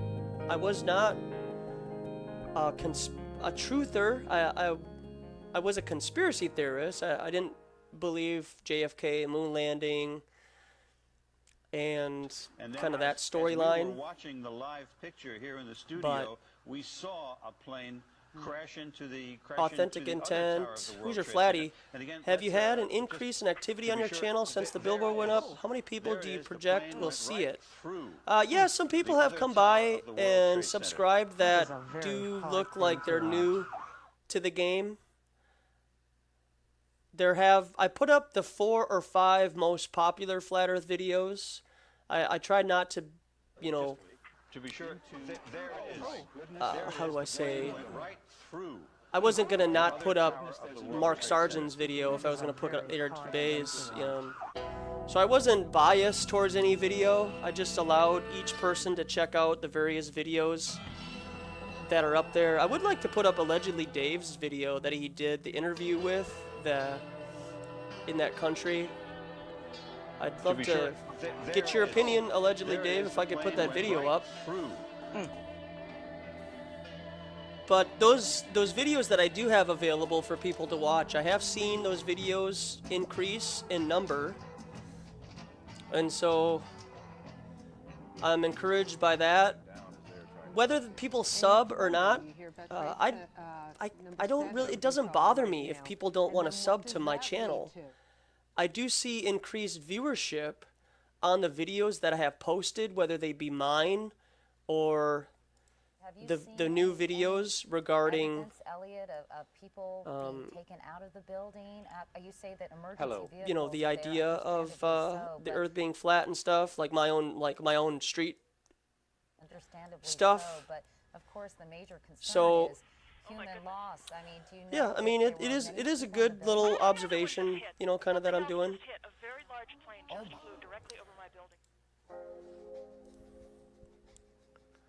No sleep on flat Earth, Tiffany. Right? Yeah. We're trying to keep people up. You know, it's only Thursday morning, 12:43 here, Central Standard Time. Thanks everybody if you're overseas watching. No doubt a lot of activity on the ground right now. And in terms of the firefighting capabilities, when you get up to this high level, Hoosier Flatty said, yeah, Macedonia. That's right. And, yep. You know, fight it from inside. Thanks for that. Yeah, I'd love to put that up. So if you're available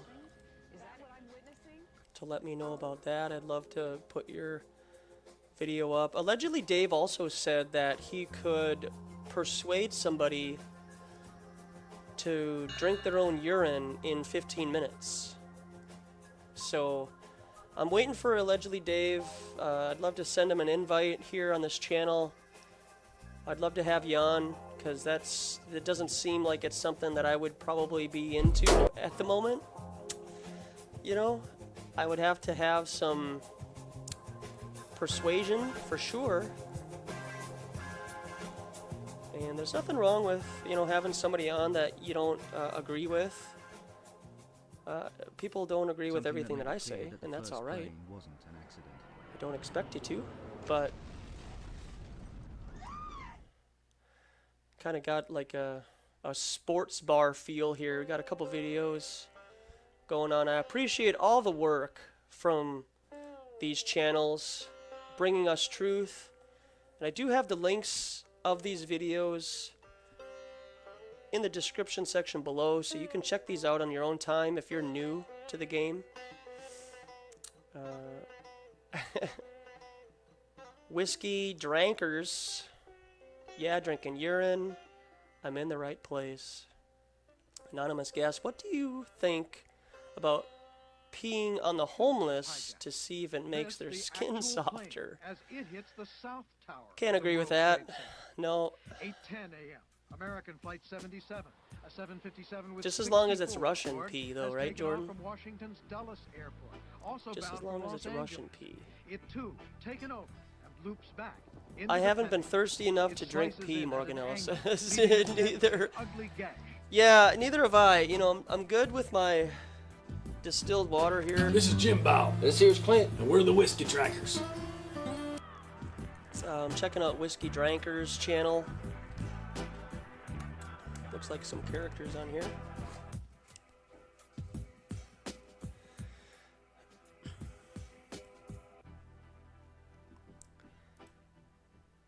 Two United Airlines flights There you go, Whiskey were hijacked Drankers. today, and that the attack claims urine were drankers, the hijacked possible? domestic flights. Roughly 21 minutes later, approximately 9:03 Eastern Time. the Himawari says, in the last few days, truth will be viewed as evil, and evil will be viewed as truth. Yep. Uncertainty right now as to what is happening. You can see there are choppers. Jordan Hatch, we I got believe that could be multi-screen a going police on. helicopter that is Enough information coming at you. Another live picture All of right the now. Oh my goodness. Of young kids, the millennials, if you will, just information overload, right? You don't know which screen to look at. Certainly don't want to look at me, right? Ah. The videos on the left I have on DVD, and I do plan on handing them out to the people in public to give them an alternative view about what happened on 9/11. Who's your flatty? Murphy's testimony seems genuine. I can't say I'll ever do it, but it's in the possibility folder. Yeah, we see it right now. Jordan Hatch says I was born in '94.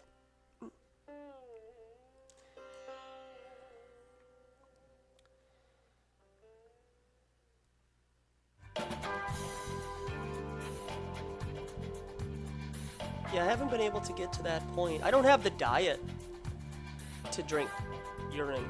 Like, that's not something that I would be able to do because of the diet that I have. I'm not 100% vegan yet. It just hasn't been something that I can... It's not something that I can get into right now. I want to. Panu says, I was watching September Clues 10 years ago. Yeah, you know what? I didn't get onto the no planes bit until just a couple years ago. I mean, it was like a cruise missile with wings.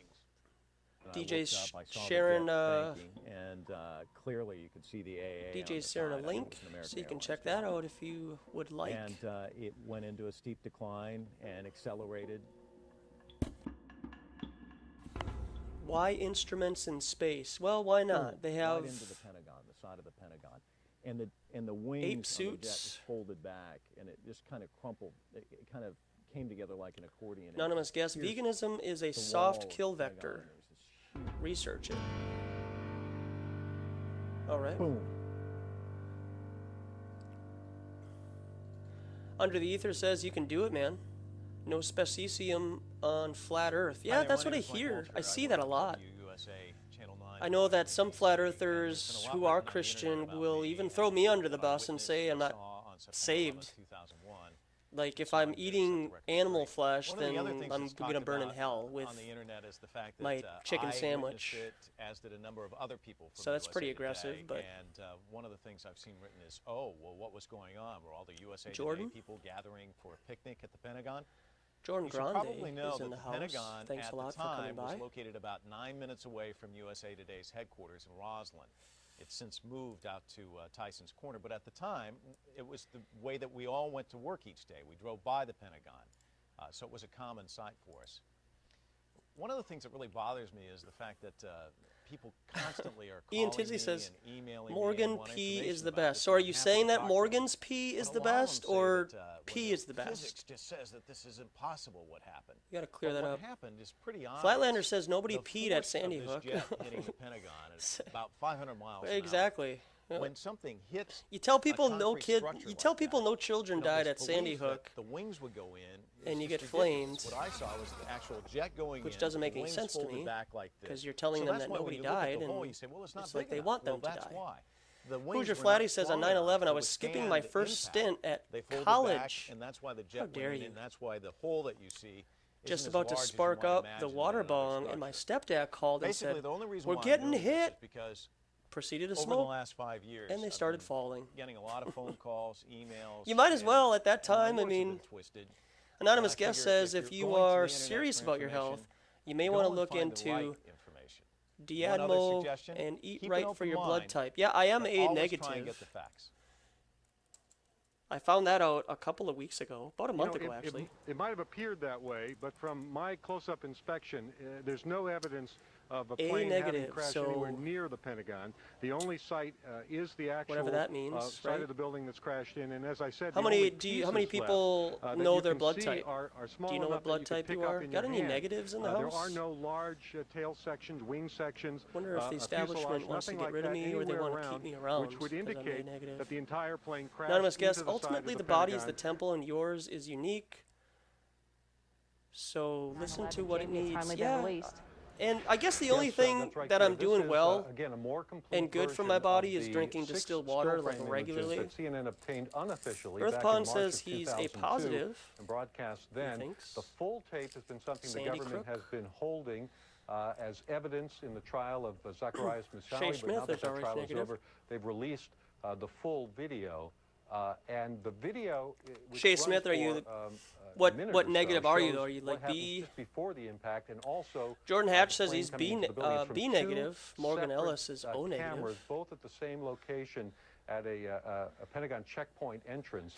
And it's Flat hard to Earth see Tom as says, we're playing my it blood here, type sort is of A plus, stop like my action GPA. video. Hey, Again, very similar to the good still for frames you, we saw Flat Earth before. Tom. But when you run the video back, He's and got a stop it, he's at you're one such point a you good can see what student. appears to We're be so the happy nose for you. of the plane just entering the frame. Tim The very Awari next says frame, there's an A explosion. negative, And huh? then in the second angle, which is taken from another Pants says I camera, have no idea a what my little blood bit lower type is. down, you can see what appears to be a white flash. That Under also the Ether looks says, like at the least plane. you're not Again, drinking that it's, fluoride. Yeah, not well. going to be distinct enough to convince conspiracy theorists. Anonymous It's guest not says, gonna be according to distinct Robin enough from to Project convince Eli, she claims that conspiracy 60% of flat earthers are RH negative. That is strange since the negative for anyone with any common is sense, 10 to 15% of the and, general given all the other population. evidence Yeah, we have, there's really no doubt but then that would the mean Pentagon- that 10 to 15% of the general population are all flat earthers, and then all the flat earthers are 60%, right? Or something. I'm trying to figure out what that means, but Under the Aether says A plus means best. Yeah, if your blood type is A plus, then you're best indoctrinated. Ian Tinsley says Robin has gone dark. Yeah, you know, she's been on my mind the last couple of days. I've been meaning to message her, so hope you're doing well, Robin. I'll try to get a hold of you tomorrow, maybe, after the day starts. That chat got flat smacked. Bram Bubgard says, isn't it funny that when NASA claims they're on the ISS, they're wearing dress slacks, and that should be a huge giveaway that they are screwing around with us. Exactly, right? Yeah. Exactly. And I do have all the links in the description section below for these videos that are playing.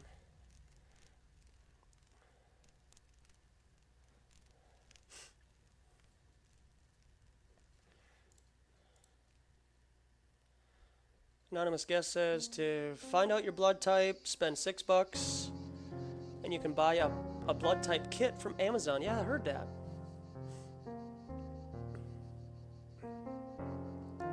Himawari says you can't base flat earthers off of blood type. Yeah, it is difficult to do that. 8:45 Eastern Standard Time, a plane crashes into one of the towers of the World Trade Center in New York. Some 18 minutes later, television viewers across the country. I know that people want to always put others in some kind of a box. Always want to identify people with something, so. Christopher says, never trust a man in slacks. Well, I got one better for you. Never trust a man wearing sunglasses indoors. That's another one. Nanu nanu.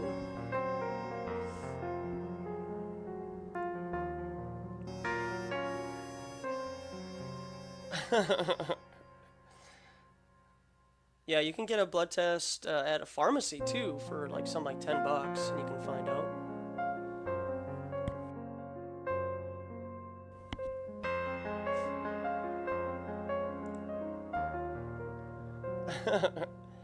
Ian says, is it like a pregnancy test? Oh, well, kinda.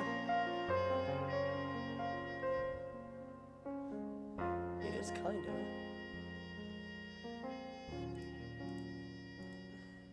Let me see what's going on here.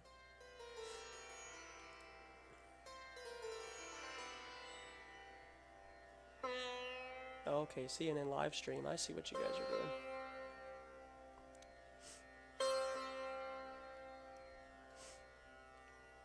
Sooner or later,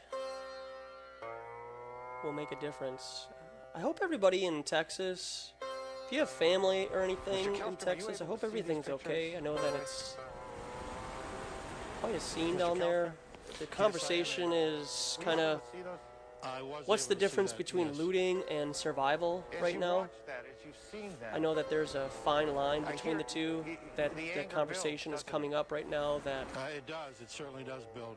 People are trying to survive. It's unbelievable. I mean, we're trained in many ways, both of us. I was talking to the lady I'm renting a room from here, and I asked her what kind of natural disaster could come up here in Minnesota. And there's nothing really, other than like a big snowstorm.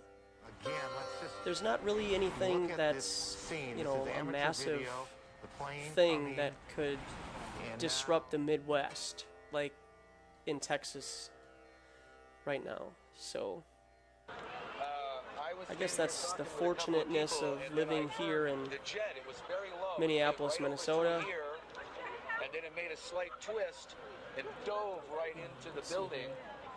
It was a medium-sized passenger airliner. Opening Pandora's box. Unless the man with sunglasses indoors is on stage, then trust him, because he knows about lights. Good to see you. Thanks for coming in.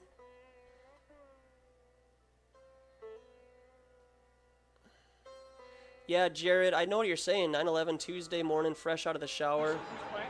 Could not But identify the markings. as we got more informed about who was responsible for 9/11,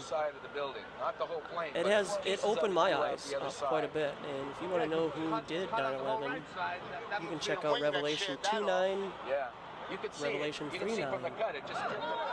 the synagogue of Satan.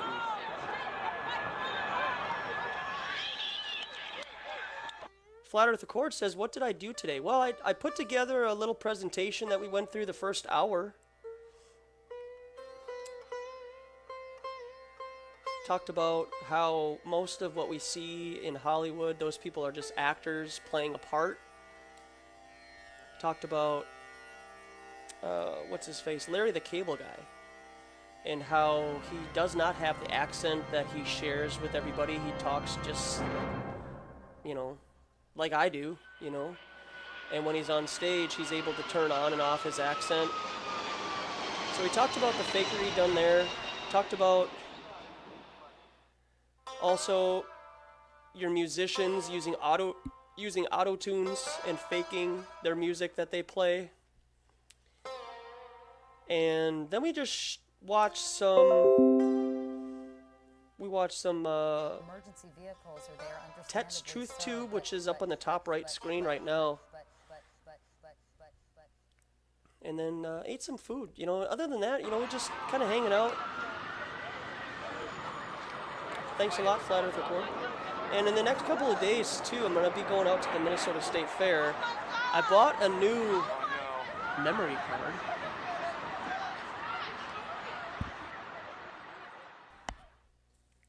So this is a micro SD card for my phone. It looked like, I swear, it looked like I got it from contributions from the one that just came in you now? lovely people out there. 128 gigabyte memory card for my phone. So, because I don't think I'm going to be able to go live at the state fair with all of the 30,000 people that are going to be there taking up all the data. So I want to give you guys the best experience. So I'm going to probably have to stream it onto my phone and then upload it later that night. So hey, love you too, Morgan Ellis. Really appreciate all your time and hanging out in all the chat rooms.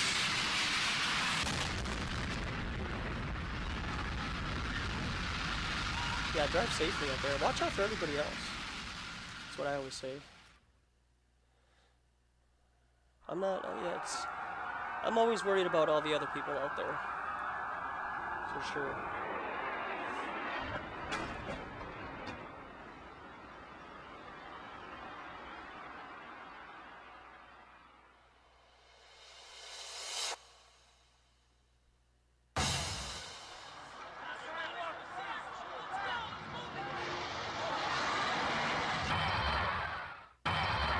Yep.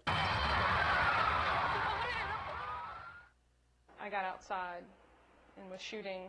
The second plane circled around and it flew out over New Jersey, and then it came in and just... Holy shit!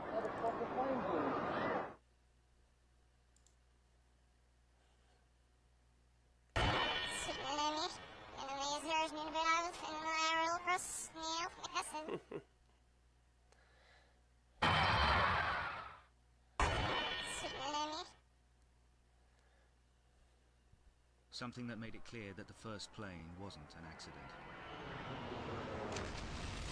Another thing too to be aware of is George Bush's testimony at the time said that he saw on TV the first tower being hit by an airplane, when everybody who is informed knows that the video from the first airplane hitting the tower wasn't on air until the next day. Earthpond says no floors on 9/11. You know, another thing too is the floors that were hit by the airplane. There's some gematria involved with that too, so.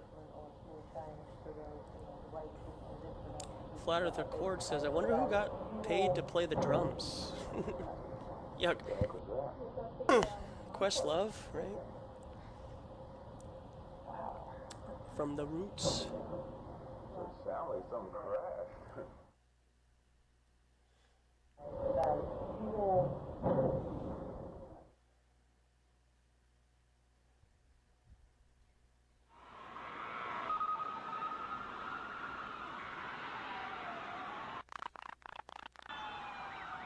Yeah, Brad Bumgarner says, I've heard that the GOV used a space-based microwave weapon to take him down. Yeah, you know, I've heard that too, where they used some kind of a electromagnetic wave pulse or a gun from up in the air that, in addition to the thermite used, you see the cars on the ground were burnt and had some kind of debris on them that didn't look, you know, natural. Oh my god! And so, a lot of tomfoolery and skullduggery went on with 9/11, and I just hope that people are able to wake up from the hypnosis that we're given.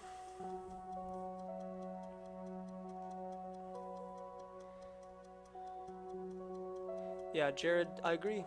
Totally agree.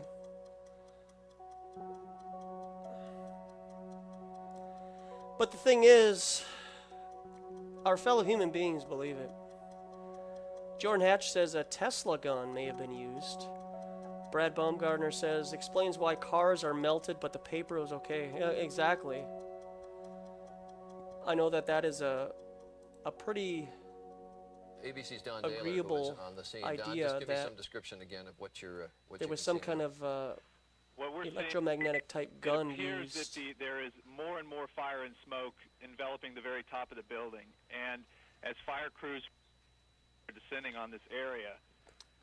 Thanks everybody for hanging out does not tonight. appear If that you're there's any new, kind you of saw an the effort billboard. up there yet. Now remember, oh my God. Really encouraged by everybody's support. That looks like a second plane. Yesterday I was gonna go live last Yes, night, I can't see a plane going. and That just exploded. I gotta tell you, I'll be honest with you. There's a lot of spiritual warfare going on right now, and it's all sent my way. I can tell that there are a lot of people out there who are not happy with me putting up this billboard. So whether they're doing some kind of seance or something like that, there's definitely some negativity coming my way, and so I just thanks for everybody in your support and understanding with this this realm. I definitely, before I started coming public with my ideas and stuff, I started to get my heart in the right place so that I understood what the gravity, the gravity of the situation was.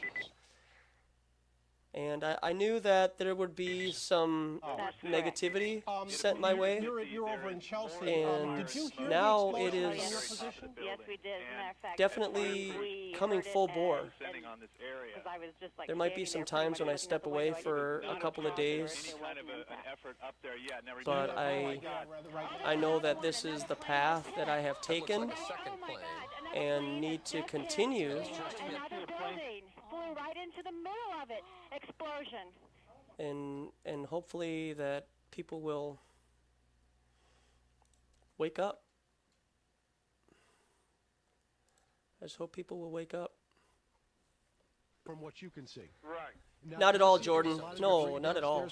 Not at all. No, because it looked like it's inverted with the impact here. Thanks, Marcus. I appreciate that. The only thing that came out was a little bit of the outside awning. Fire crews, but I'd say the I do appreciate all your thoughts and prayers, and just Okay, go ahead. I did share, if you go to the links below, I do have my Facebook page there, so you can check out the conversations that I have with some people. I don't make myself available to everybody because I know that some of my conversations aren't going to really go anywhere. And I don't expect conversations to go anywhere. Have you seen? Obviously, we're very sensitive to this kind of thing in this neighborhood. Because Elliot, there have just you, really of course, isn't any because of the point incident that occurred in the continuing early to, 1990s, argue with people. The incident that occurred. The incident that There just occurred. really isn't. Because of the incident that occurred in the early 1990s. The video on the bottom left is the potter's clay. Human loss. He does great work. Check him out. Another one just hit.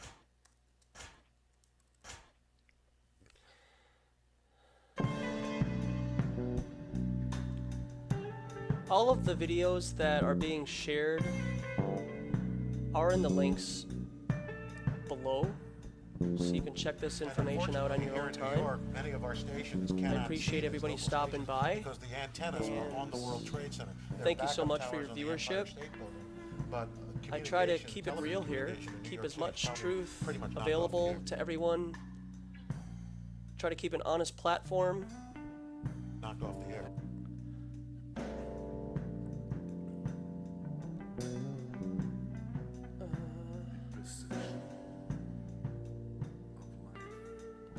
Oh, Flat Earth Reset 2. Suicide.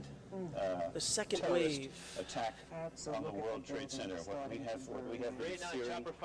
Well, you did make a video about me, man. The longest time here, apparently. You did has come throw to my pass billboard a idea under the disastrous bus because I only had something like $90 on it, and you were completely unaware that I had funding pretty much done when you made that video. So I don't really appreciate that. But, you know, I'll give you a little chance, man. It's all good. You know, I have forgiveness. I gotta give forgiveness. I mean, look at the people that are flaming me on my YouTube channel. And it is about a mile away from the Minnesota State Fair, and that Minnesota State Fair is gonna draw over 2 million people. And my billboard is right near one of the exits that people have to take on their way to the Minnesota State Fair. It's right off of the Hennepin Avenue in 35W North. It is a digital billboard, so it's only up for 8 seconds, but it is up there long enough to challenge somebody, and it is fun, because it does say, welcome to the Minnesota Flat Fair, and some people might not have caught that. I was sent this earlier today. This is by one of my contributors to, so there it is right there. This was sent to me earlier today by somebody who contributed to the billboard.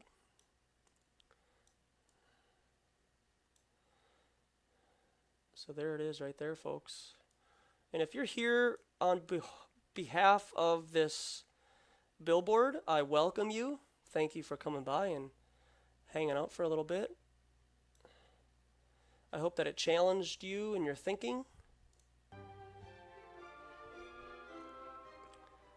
So yeah, this guy is just right outside of Minneapolis. I'll give you the coordinates to it. I did call up my local newscasters and gave them the coordinates to it. I emailed some of them.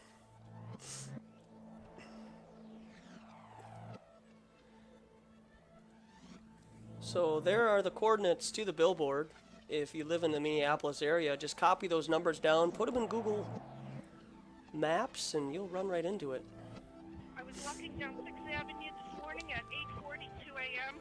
A group of us saw a plane. 𝐀𝐮_. 𝐀𝐮_. Thanks, appreciate it. I hope to love you too in the future.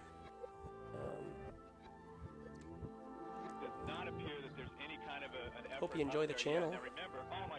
Thanks, Jordan. Appreciate it. Yeah, I know that some people are new, and you might not be privy to this. Flat Earth Reset 2 said, I didn't throw you under the bus. I just said that we need to monitor these GoFundMe pages.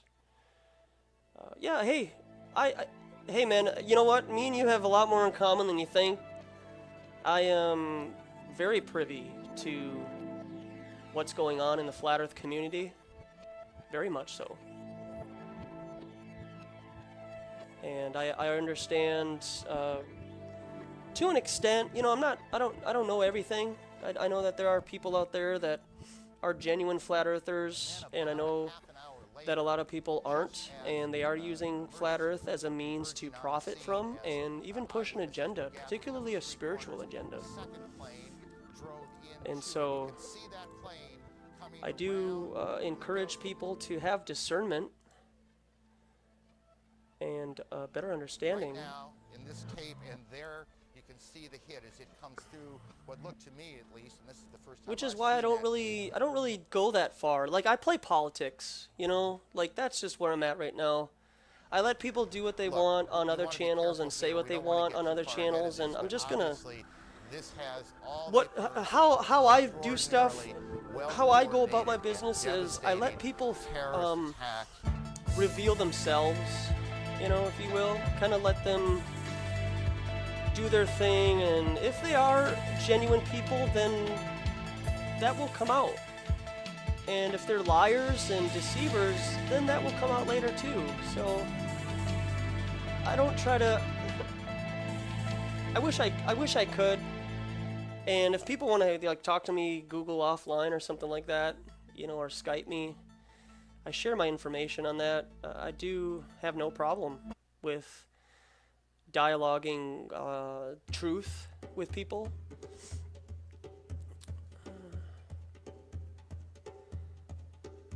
FER2 AI, do this. Be the first person to be accountable